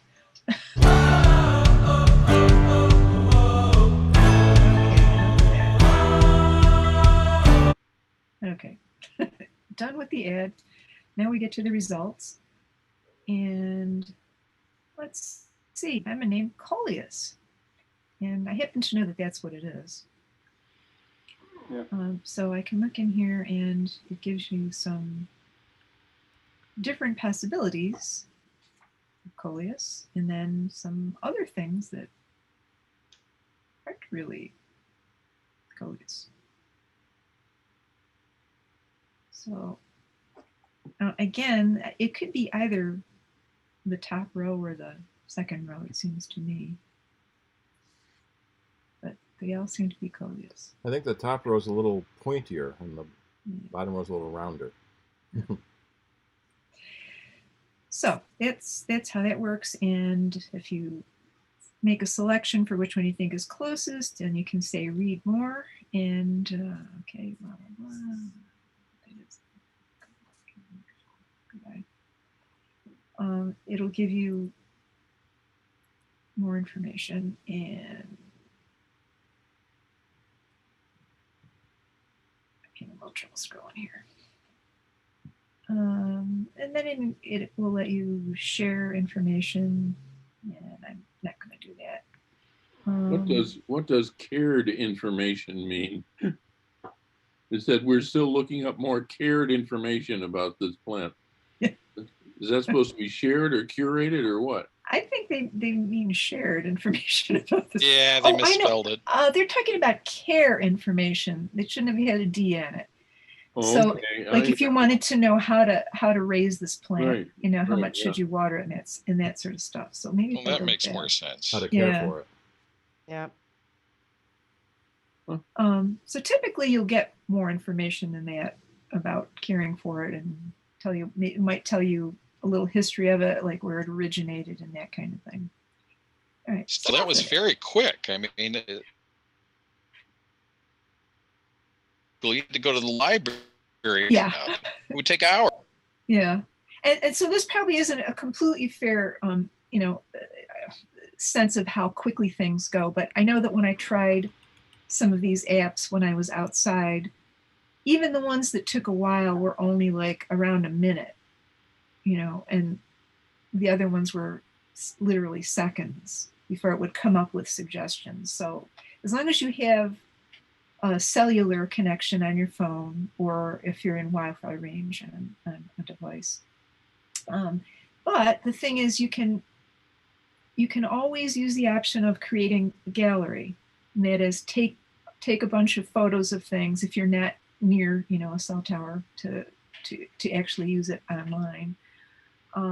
You can take your photos, and then when you're in cellular range, or if you're in a Wi-Fi range, then you can use the app and just use the pictures from your gallery. And the only thing is, if you're going to do that, I'd suggest taking more than one photo of the thing that you want to identify. Take it from different angles and so forth to make sure you've got a good enough picture. So that's kind of how that one works. So that gives you an idea what the interface looks like. It's fairly straightforward. It just gives you a couple of choices and you pick one. So this newer version of this thing doesn't depend on having like a white background behind the leaf you're looking at. So right. Okay. Although if you come up with too many choices that don't look quite right, or if it says I haven't really found anything, which it will occasionally do that, you might then try, isolating the thing that you want to upload. If you can put something behind the leaf to give it a better picture of the shape of the leaf. The other thing for those who are adept at this, which I'm not, is to use like photo editing software to just eliminate everything around the leaf you want to look at or something, couldn't you? Yeah, because it's a suggestion for what you can. The other thing that you can do is when you're using the camera, center like either the leaf or the part of the plant. If you're looking at a flower, you might center the blossom, and then touch the screen to focus on the near. Okay. The near, what do you call it? The foreground. That's what I was trying to say. So that the background is blurred. So same idea. Mm. And the other thing that they suggest is, if you can, like if you're looking at something, if you're looking at a plant that's in the middle of other plants, if you can try and block out the ones that are next to it, that helps too. But it is nice to, like in one case, I actually did identify something that was poison oak, and it was nice to not have to actually touch the leaves in order to get the identification done. I could just take a picture from a distance and it was good enough. Will it identify lettuce leaves? Like if you take a picture, will it tell you if it's kale or romaine? Theoretically, if they've got 90% of known plants, I'm assuming that they have crop materials as well. I mean, this is meant to be used by gardeners and such, so that would be an interesting thing to try. I know that they say they've got plants, they've got herbs, flowers. some of the apps also can identify different types of mushrooms. And some are specialized and can identify different types of cactus and succulents, which are a little different looking. That could come in handy because years ago I planted oregano at my mom's house, and there's something growing in the spot I planted it, and she tells me it's a weed, and I said maybe it's the oregano, and we don't know if it's a weed or oregano. Yeah. So this would be a good thing to use one of the apps. Oregano is a weed. Well, I also planted this huge, it was a huge sage bush. The thing got huge and it's not there anymore. I'm like, where is it? She's like, it's there. I'm like, no, it's not. It was huge. So, like, things die off, but then that other thing that looks like oregano is huge. So, yeah, it could be a weed, but also oregano. It's the kind of thing where it'd be nice to have an idea, of what something is before you go pulling it out. All right, so the next app that I'm going to look at is called Plant Snap. So we had Leaf Snap, I can't even say it, and now I'm going to look at Plant Snap. And so that.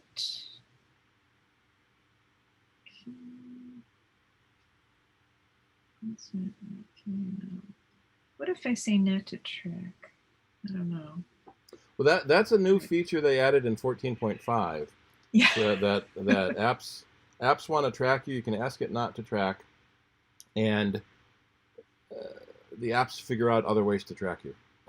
Yeah. So tracking has always been a cat and mouse game. Yeah. But it does help for a little bit until they figure out other ways to do it. All right, so let's see. So here's the beginning, and it says, okay, take a photo of the plan. We'll tell you what the plan is. Okay, next. Okay, plans, next. Part of our community. All right. All right, let's see. Okay, so here's where it tells me how much it costs. Unlock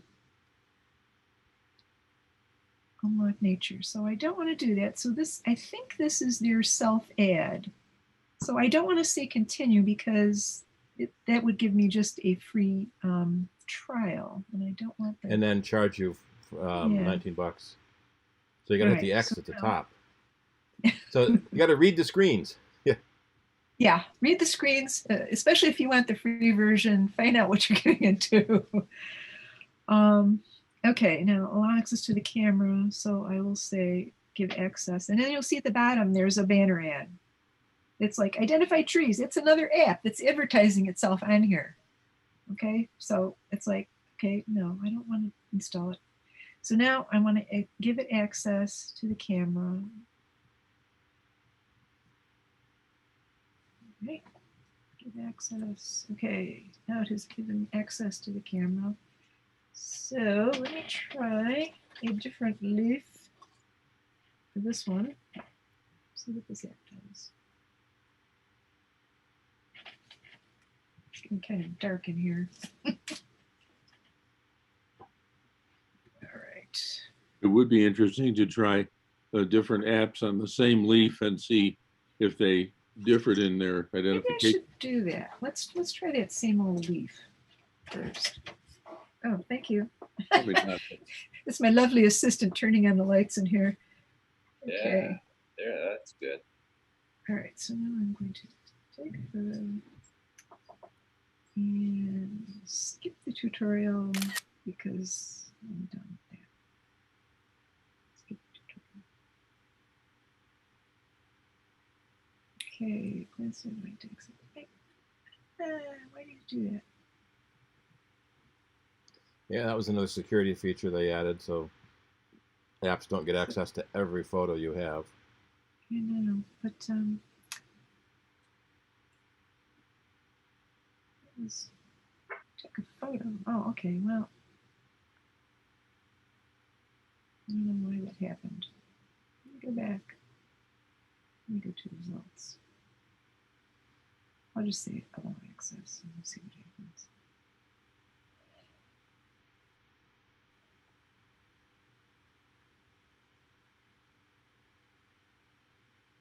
All right, so this Douglas maple. Douglas It's saying, maple. okay, we think it's a Douglas maple. I don't think I've so. never heard of that. I think it looks more like silver maple. I don't know. It's an Acer pseudoplantis. Acer fake plant. Yeah. Well, part of the problem was when she took the photograph, it was only the portion that was within the frame that it got, and it so was it's cutting making off it look part of the different. leaf. Oh, so this is an illustration of how not to take a photo of a leaf. There you go. Don't cut off part of the leaf. Let's try it again. Let's try taking a different photo. Okay, I don't want that. It's going to try and it's trying to upsell me. So I already don't like the way this app does it. But so you got to make sure that you center it. Now, what if I put it there so that it's in the middle of the frame? Uh-oh. Lost your share. As you can tell, we're hanging on your every word. Yeah, I know. Let's see. Does Lyndon have a TARDIS behind him? All right, here's Zoom. Which TARDIS is going to be my question. I gotta look at it the closer. screen sharing ended unexpectedly. I need to reboot the device. Oh no. Oh no. I'll just try to share the screen again without rebooting. See if that works. Okay. Share content. Screen broadcast. I'd like to put in an presentation ad for the Maplewood Rose Garden. Okay. Sorry, just to put that in there. Oh, It'd be an appropriate ad for this topic. Are they in bloom? Oh, it's absolutely perfect. Oh, thank you for your ad. Did anyone go to the Lilac Festival? I always miss it, so thank you. Oh, go, go, go, go. It's beautiful. I love roses. I used to live down there and when I lived in Greece, but haven't been since, and that's like 12, 13 years ago. Oh, wow. I volunteer there and I dig weeds, but it is absolutely at peak. It's peak right now. Wow. Beautiful. Hey, Carol, maybe that's a place we need to go. Yeah, I like it. With the apps. Yes, with the apps, Right. you can tell what kind of roses. Exactly. Good timing, Carol. This is perfect. Okay, well, this says it's silver maple. Everybody kind of think that might be right. Yeah. I think it's the red maple. All right. So this now, if assuming that it's silver maple, let's just say that we think it might be, just to get to what other kind of information you can get. Still not sharing your iPad. Oh, darn it. Did it stop sharing again? Yep. It keeps quitting unexpectedly. Try quitting all the background apps.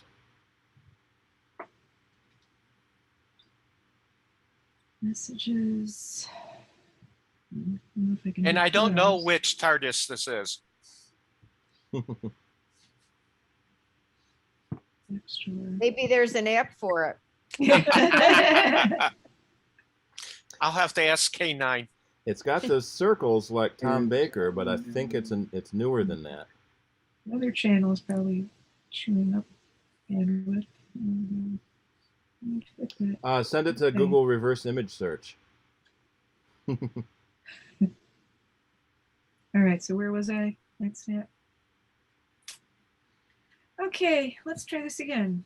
All right, come on. All right, there's my Zoom. There's my Zoom. Share unexpectedly. Share content, screen. Start broadcast.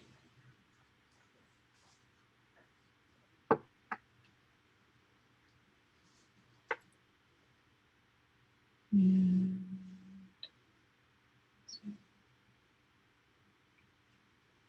Yay. all right. And there was Got much it.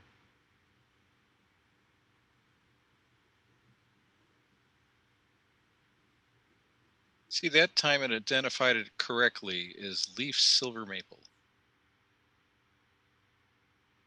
All right. Well, these are other photos of similar things. So just to make sure that we think this is really the right identification. Okay. So I guess I'm done with that. Shall we try a different kind of leaf or should we move on to a different app? What do you think?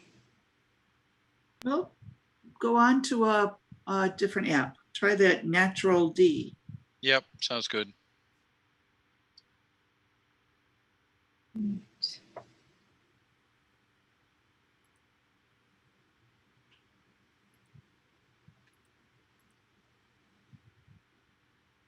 All right.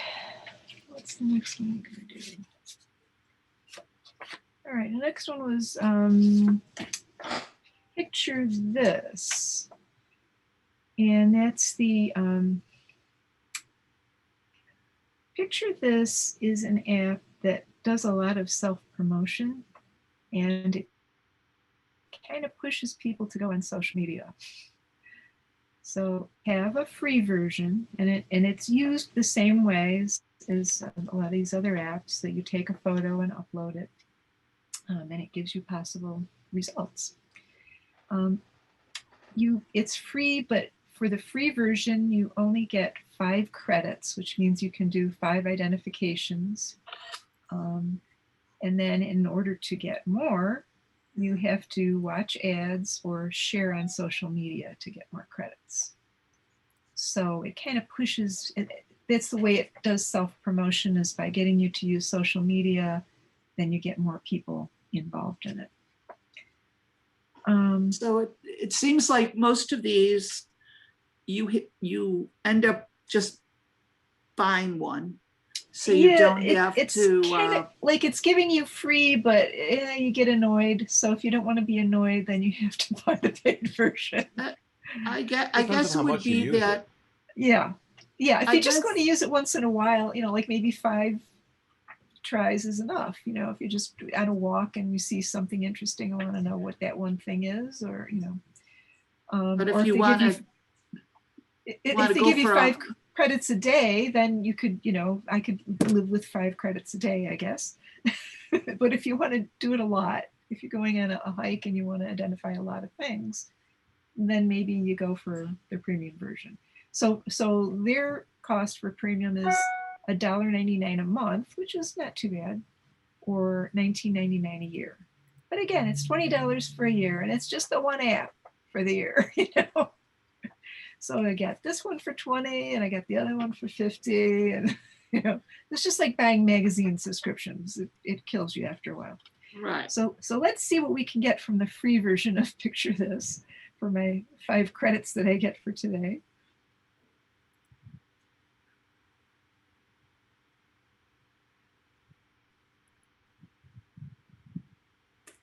All right. There is no privacy of any kind anywhere. Okay, so they claim that they have 17,000 local species, which is pretty good. It's not hundreds of thousands, but they say they've got 450,000 global species, but 17,000 local. Yeah. That's a good question. I'm assuming that they mean like United States, maybe. All right, so don't wanna... So $30 a year for them. Yeah, this is different. I guess that the cost has changed since the last time I looked at it. So this one is 7 days free and then $30 a year. It used to be that you could get it monthly or you could get it for $20 a year. So apparently they've changed that. So let's see. Let's see if I can get out of that.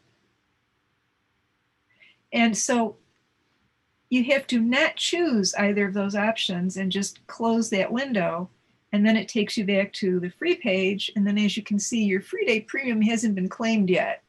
Tap this to claim it. Well, I'm not going to claim it. I'm just going to go with whatever is free. So see if I can do anything. I don't know. So it's got a little camera icon on the bottom. So let me see if I can take a picture or something. Okay, I'm going to allow access to my camera. Let's try that same leaf.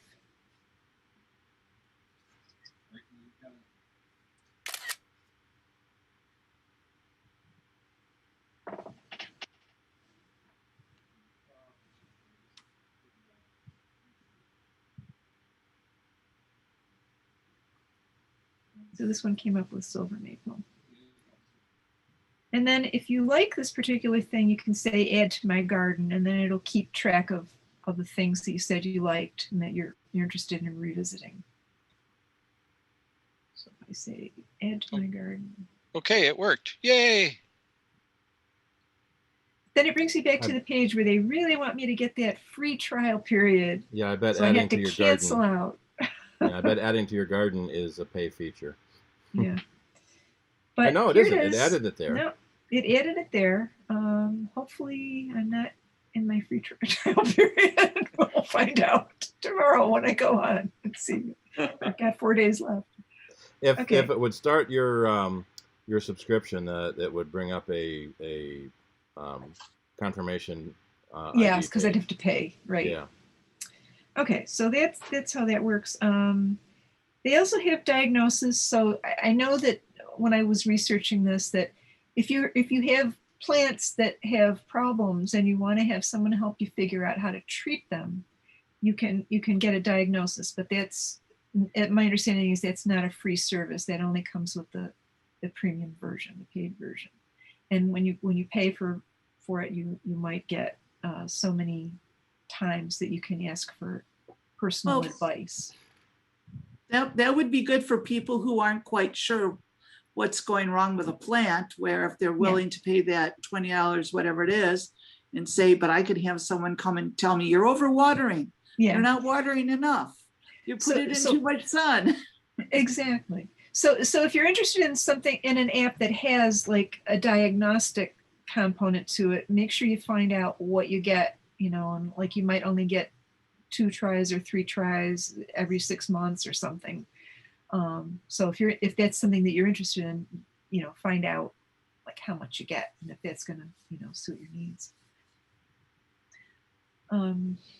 Okay, so that is that. And then if I say collected, yeah, it automatically keeps collected items, and then you can also decide which things to put in my garden, and then it keeps them even after you log off today. But while I'm on today, it'll keep track of all the ones that I collected today. Okay, so that's kind of how that one works. That's kind of like a bird book. Yeah. Keep track of all the birds you've spotted. Yeah, it's a lot like birding. You can decide to, keep a log of them all. And there must be similar apps for birds. Yeah. There used to be some that I used, but now I tend to just go online and talking about birds. But okay, so that's how that one works. And then I have one more that I wanted to show you. I'll try to get into that really quickly. And that's PlantNet. And see if I can get on that one. PlantNet.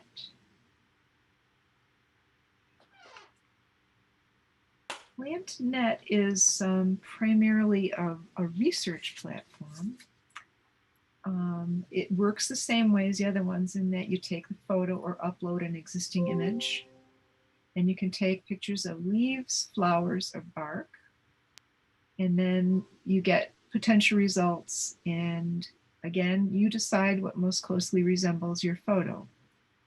Now they have a database of approximately 30,000 species.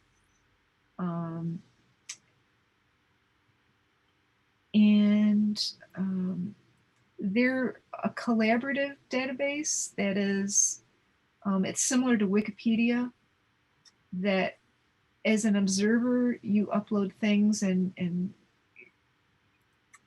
you say what you think it is based on any results that you get. And then it gets curated by people who've had more experience using the app and more experience with plant identification. It gets curated. They go through and see if the selections make sense to them as the more expert people. So it's a database that gets better and better. Yeah, it's a database that's supposed to be self-improving as more people participate in it. But it, again, like Wikipedia, it relies on the fact that there are going to be more expert people involved in it to help curate. And I guess as the more you participate and the more your items get validated by others who've had more experience, then you kind of rise up in the level of expertise, and then you can curate other people. So it's crowdsourced. It's crowdsourced, but it has a lot of professionals involved in it. It was set up by professionals, and this particular one actually was developed in France, and it was started by something like the French version of the National Science Foundation funded setting up their initial database, and they set it up with a bunch of organizations that work with sustainability projects in third world countries. So they wanted to get a better sense of biodiversity throughout the world, and particularly in third world countries, so that they could help people develop like more sustainable farming methods, teaching people how to do things, without clear cutting trees in order to raise food. So that was how they got started. And so they have a lot of professionals who are interested in that type of work and want to find out about what kinds of things are growing throughout the world, how they can help people. So is there one for the Americas? Because I see a lot of Europe, Asia, tropical. These are like projects within the database. Like you can be involved. Oops, there it goes again. It stopped again. Maybe I waited too long. Maybe it times out.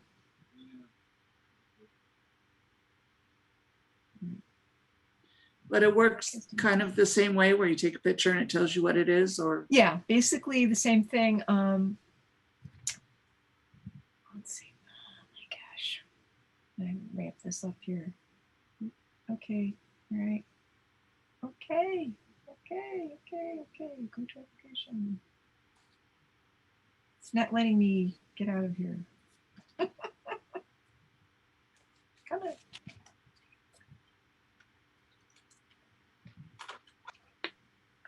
Anyway, the advantage of this particular app, you're more likely to find some of the things that are out in the wild, and it's maybe a little less focused on houseplants and that kind of stuff.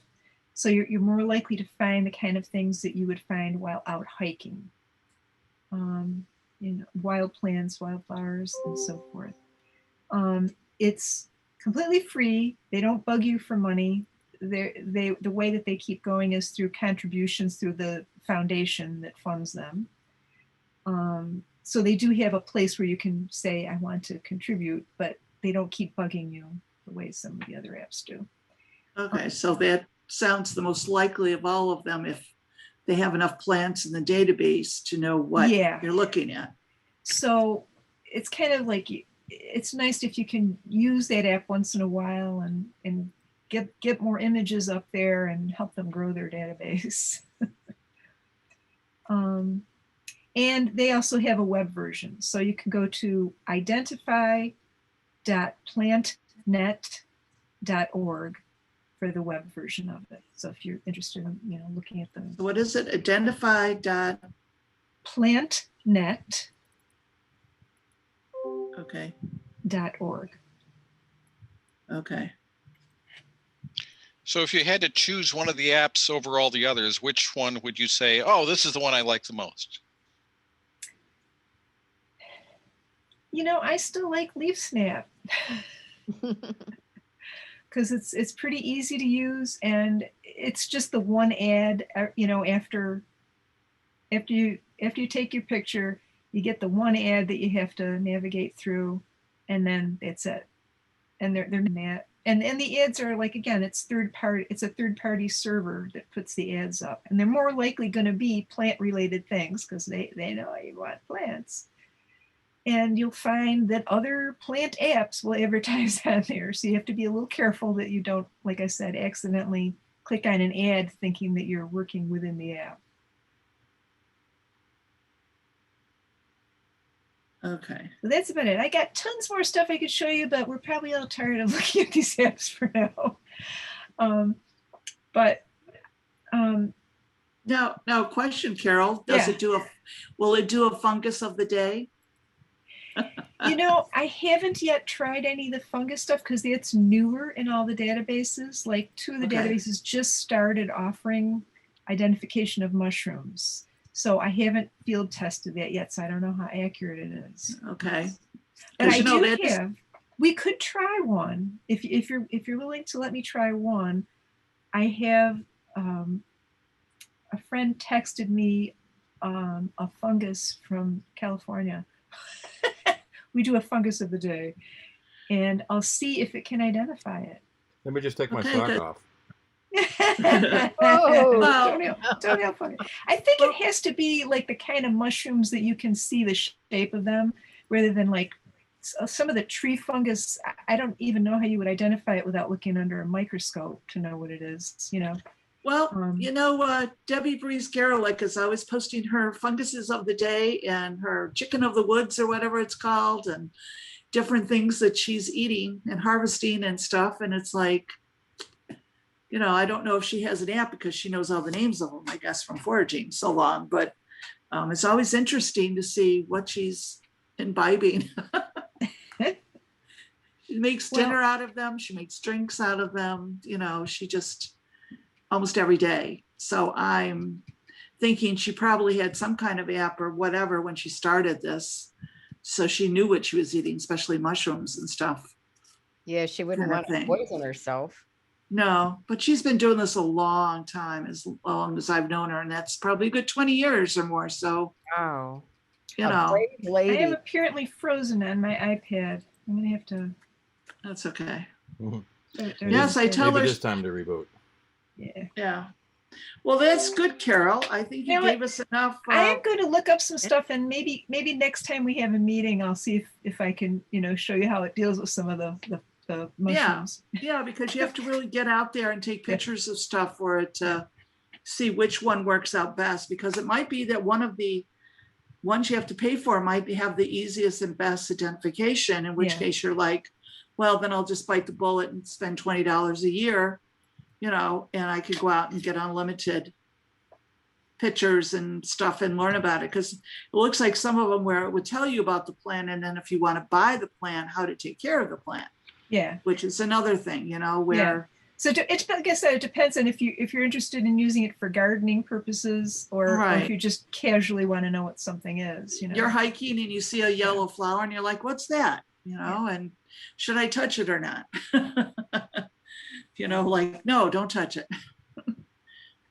All right. Well, thank you, Carol. That was very interesting. Thank you, Carol. And if you have any interest in it at all, just download it and try the free version. Try it on a couple of things and see what you think of it. I did try your plant snap while you were talking and went out and took pictures of some plants. So it did give me. I got 5 pictures, and then all of a sudden it was got to listen to 5 ads. Yeah. But it gave you 5 free ones. So if you just need a few at a time, then you just listen to the ads, and then you go and take a picture and go, oh, okay, that's what that is. I didn't allow it to access any photos, so I don't know where it went, because I didn't allow it to store anything, for the future, because I knew what the plans were. I just wanted to see what it would say, when I went out and did it, just to see. But it was kind of interesting. I kind of liked it, but again, you have to try them. Yeah. You have to see if like if it seems easy for you to use, or if it's just going to Right. drive you nuts. Right. Is it So- is it giving you the information you want versus what somebody else might want? and kind of it's really thing. pretty So, impressive when you look at flowering plants too. You get some interesting results. yes.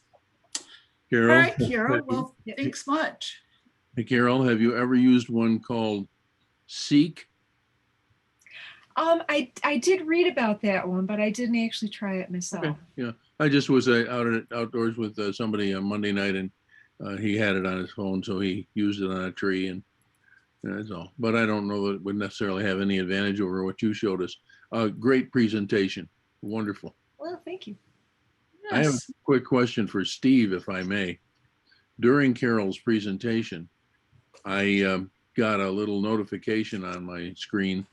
I have Sophos antivirus stuff on my MacBook, and the notification was Sophos Health D, as in Delta, is using your camera. What do you know about that?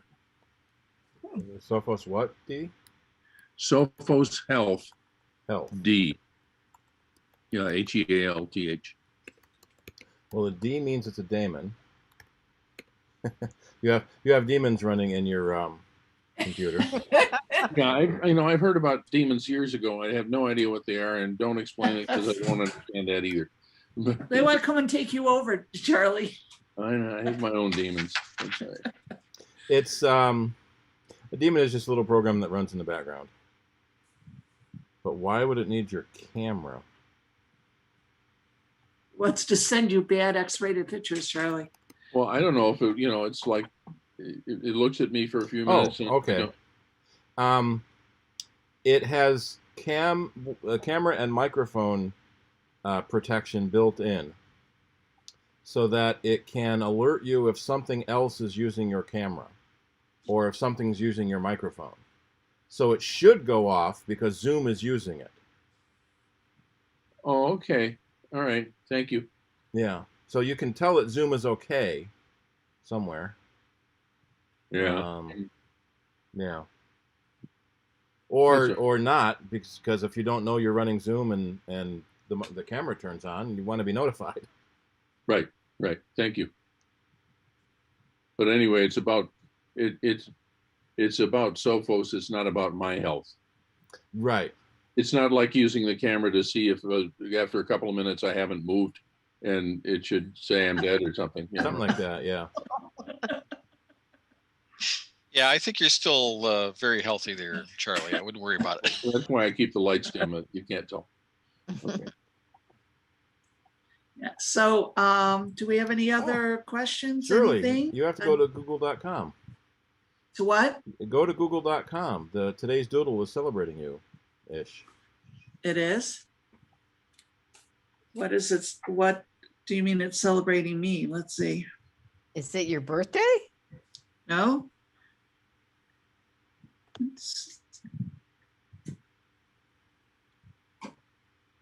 I give up. What do we got? Oh, what is that? It's a dancing girl. Oh, it's a dancing girl. It's like theater tickets.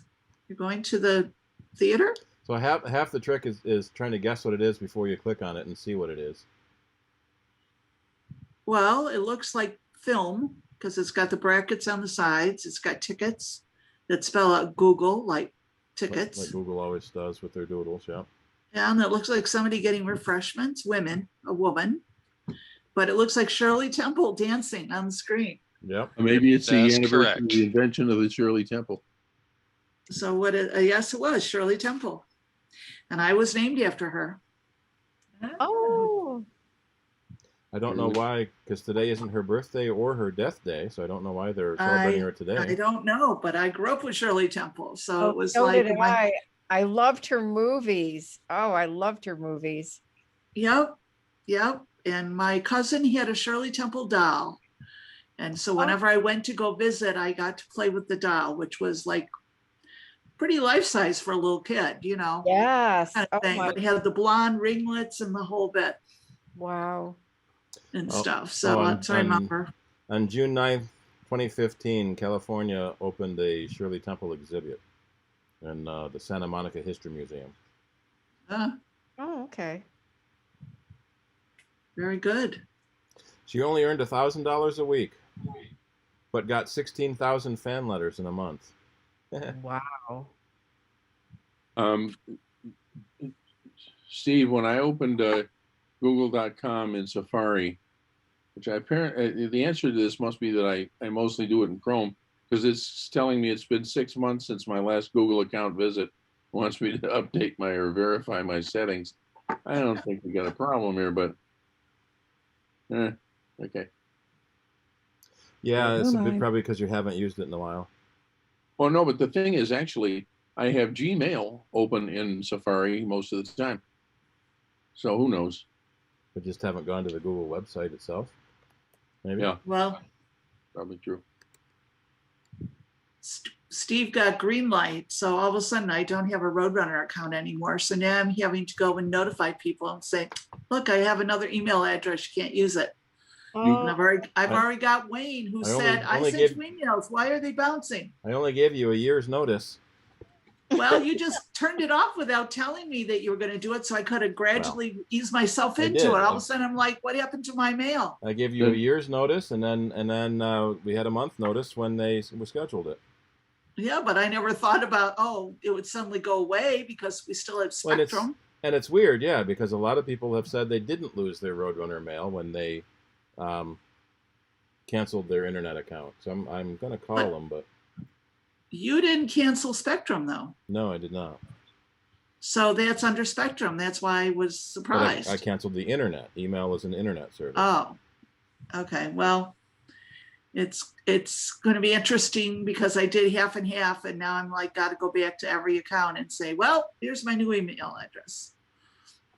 What's really amazing is that it's symmetrical. So we get 500 down and 500 up. And so cool. This stream should be hella good. Yeah. Because we get 500 meg up. And when I'm posting the sound bites, podcasts, and videos, the first time I did it, it finished so fast, I thought something was wrong. And then like, oh yeah, 500 meg up. It doesn't take very long to upload this giant file. Is that residential? Yeah. Or business? Residential. 500 meg for $50. So it's cool. 2.5 times faster than Spectrum and a third cheaper than Spectrum. Yeah, we keep getting emails that says green light is in your neighborhood. It won't be long now. Yeah. Just a few more weeks. Well, they've been saying that for weeks. Well, I've actually seen the guys out there doing the work, digging up the trenches and everything. So then that means it is coming soon. Yeah. We've had it for years, but somebody in the neighborhood just got it new. And they're all excited about and Nick was saying that someone knocked on his door one day passing out green light flyers and says, have you heard about green light? Yeah, we should get it. And Nick said, we've had green light in this neighborhood for 3 years.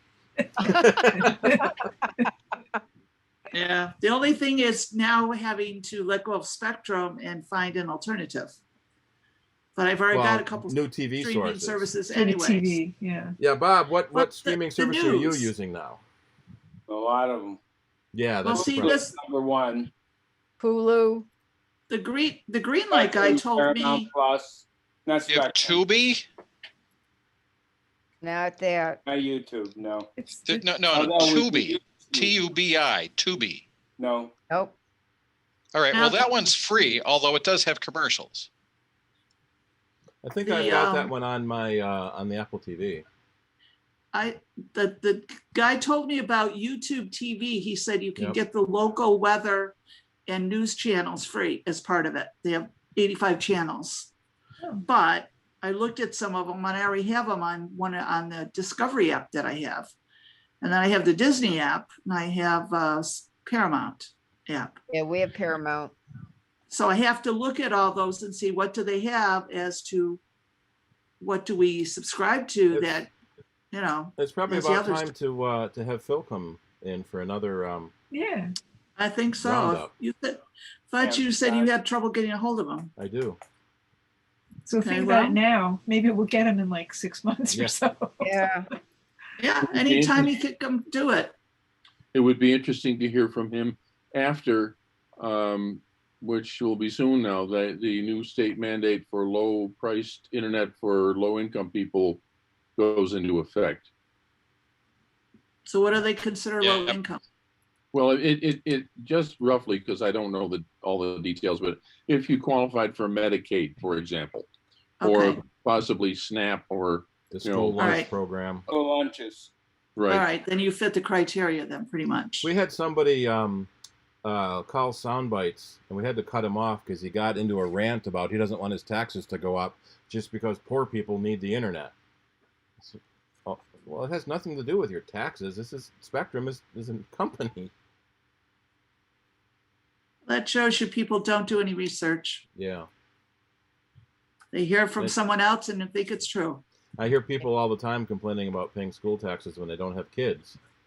And I don't want stupid kids. We see what happens when people grow up stupid. Yeah, we want them to keep going to school.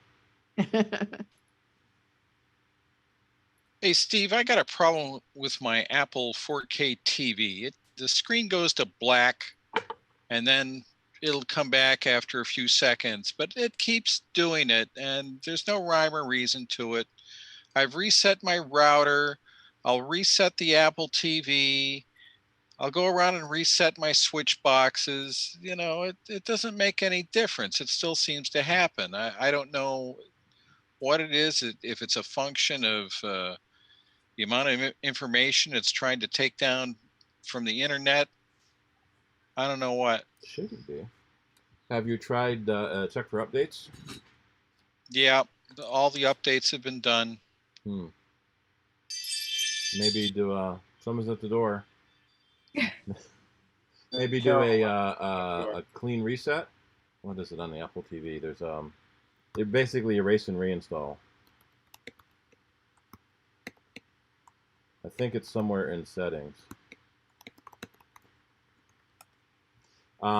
Is it any particular app or is it multiple apps? It's multiple apps. It seems system-wide. Yeah, in Apple TV, under System, under Reset, erases the Apple TV, restores it to its factory settings, and then you set it up as new again with the latest OS. What a pain in the butt. It can re-download all your apps, or you use it as an opportunity to weed out the apps you don't use anymore.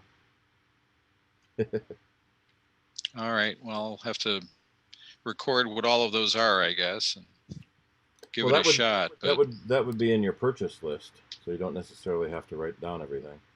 you don't think it's a power supply problem where maybe it starts to overheat or something, and then it shuts it off, and then Yeah, because it it seems cools like off, and then it turns it's back okay on? at the beginning of watching something, and then it does it.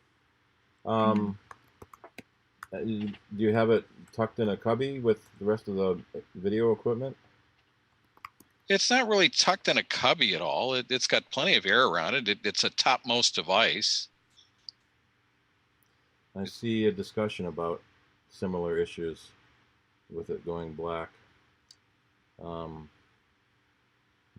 is You're saying, talking about your TV, is that right? Apple TV 4K. The Apple TV, yeah. maybe pull it out as far as the HDMI allows to let it get more airflow around it and see if that helps any. It's been really hot lately. Throw a fan on it, see if that it helps. makes a difference. That could, yeah, it's that an could help idea. Yeah. Maybe a small fan, computer fan. Is it still under warranty? I think so, yeah. Check the warranty on it. Check coverage.apple.com. Was that a Christmas present or birthday? Yeah, it was Christmas. Christmas. So you've got until Christmas at least to replace it if there's a problem. Yeah. So would I take it down to the Apple store and say, here, try this out and tell me if you think it's defective and if you'll replace it? Yeah, or you can bring it to us. Uh-huh. It's generally it's a whole unit replacement. They don't. Okay. Doesn't have any serviceable parts on the inside. Yeah. All right. So I guess I'll try the install and try a fan, and if that doesn't work, in it comes. I'm seeing something about the frequency settings on your TV. If your TV has a adjustment to 60 hertz versus 120 hertz, you might make sure that's set properly. Set to which, 60 or to a 120? What the TV actually has. Mm-hmm. So you might have to look at the TV specs. Okay. Well, I think it's a 120, so. Is that a frame rate or something, or what? That's hertz. Refresh rate. Okay. 60 times a second. I don't know if they're doing progressive yet. I know most TVs were interlaced. So it draws the odd lines and then goes back and draws the even lines. But I mean, the TV itself, using any other device, it's fine, no problem. So it's the Apple TV itself. Could try a different HDMI cable. Swap HDMI cables with one of the other devices. See if the problem moves. Yeah, I did the HDMI Apple test that it gives you, and it said, no, there's nothing wrong with your cable.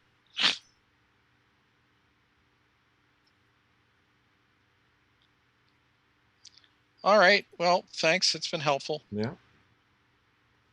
Good luck. Yep. All right. So we have nothing more to discuss. We can officially end the meeting and then, can still chat if anybody wants to ask questions. So my clock says 9:36. So I'm going to end officially. I think it was a good meeting. Okay. And you said that the picnic will be what, July or August? It's going to be July 14th. Bastille Day. Okay. Bastille. Oh, yeah. So it should start at 6. And again, we're going to hash out the details and talk to Dave and everything else and go from there. Sounds good. Okay, and you're going to put a map on the CIDER website or what? I don't think I should put it on the website. I'll just do it in the email. Okay. Because I don't want to. We don't want Dave's house. His information public. Yeah. Right. Yeah. Good Right. point. Good So, point. but he is over by the church and everything. So, and around Irondequoit quite, so he's Church. too far away. So, yeah. So I'm going to talk to him some more between now and the board meeting and get some details and ask some questions of him. I know I talked to him last year about it, but he was all gung-ho about it. So Good. we'll see. All right, are you going to talk about requirements of vaccinations or not, or mask wearing? Well, What are you that gonna do? depends. I'll ask him about all that. I would assume from the age of our group that pretty much everybody's vaccinated. How about at this group right here? Has everybody had a shot? Yes. There are some people Kim? who haven't. Kim, you haven't had a shot. Rick, I didn't want to get too personal, but I don't know any other way to ask. Have you had the vaccine? Oh yeah, I've had both. Oh, okay. Right. Yeah. Yeah, well, Both shots. So The other- I will ask Dave about that too, as to how he feels about it, and then we'll put it on the website. So I would assume it would be like everybody else. If you're vaccinated, you're fine. If you're not, you wear a mask. Sounds good to me. And you're spatially distanced. Yeah. Yep. we may at some All right, point. No. I'm going to shut down the YouTube stream. You Ask YouTube for watchers, input. have a good time, and we'll see you next time. From the general membership on people who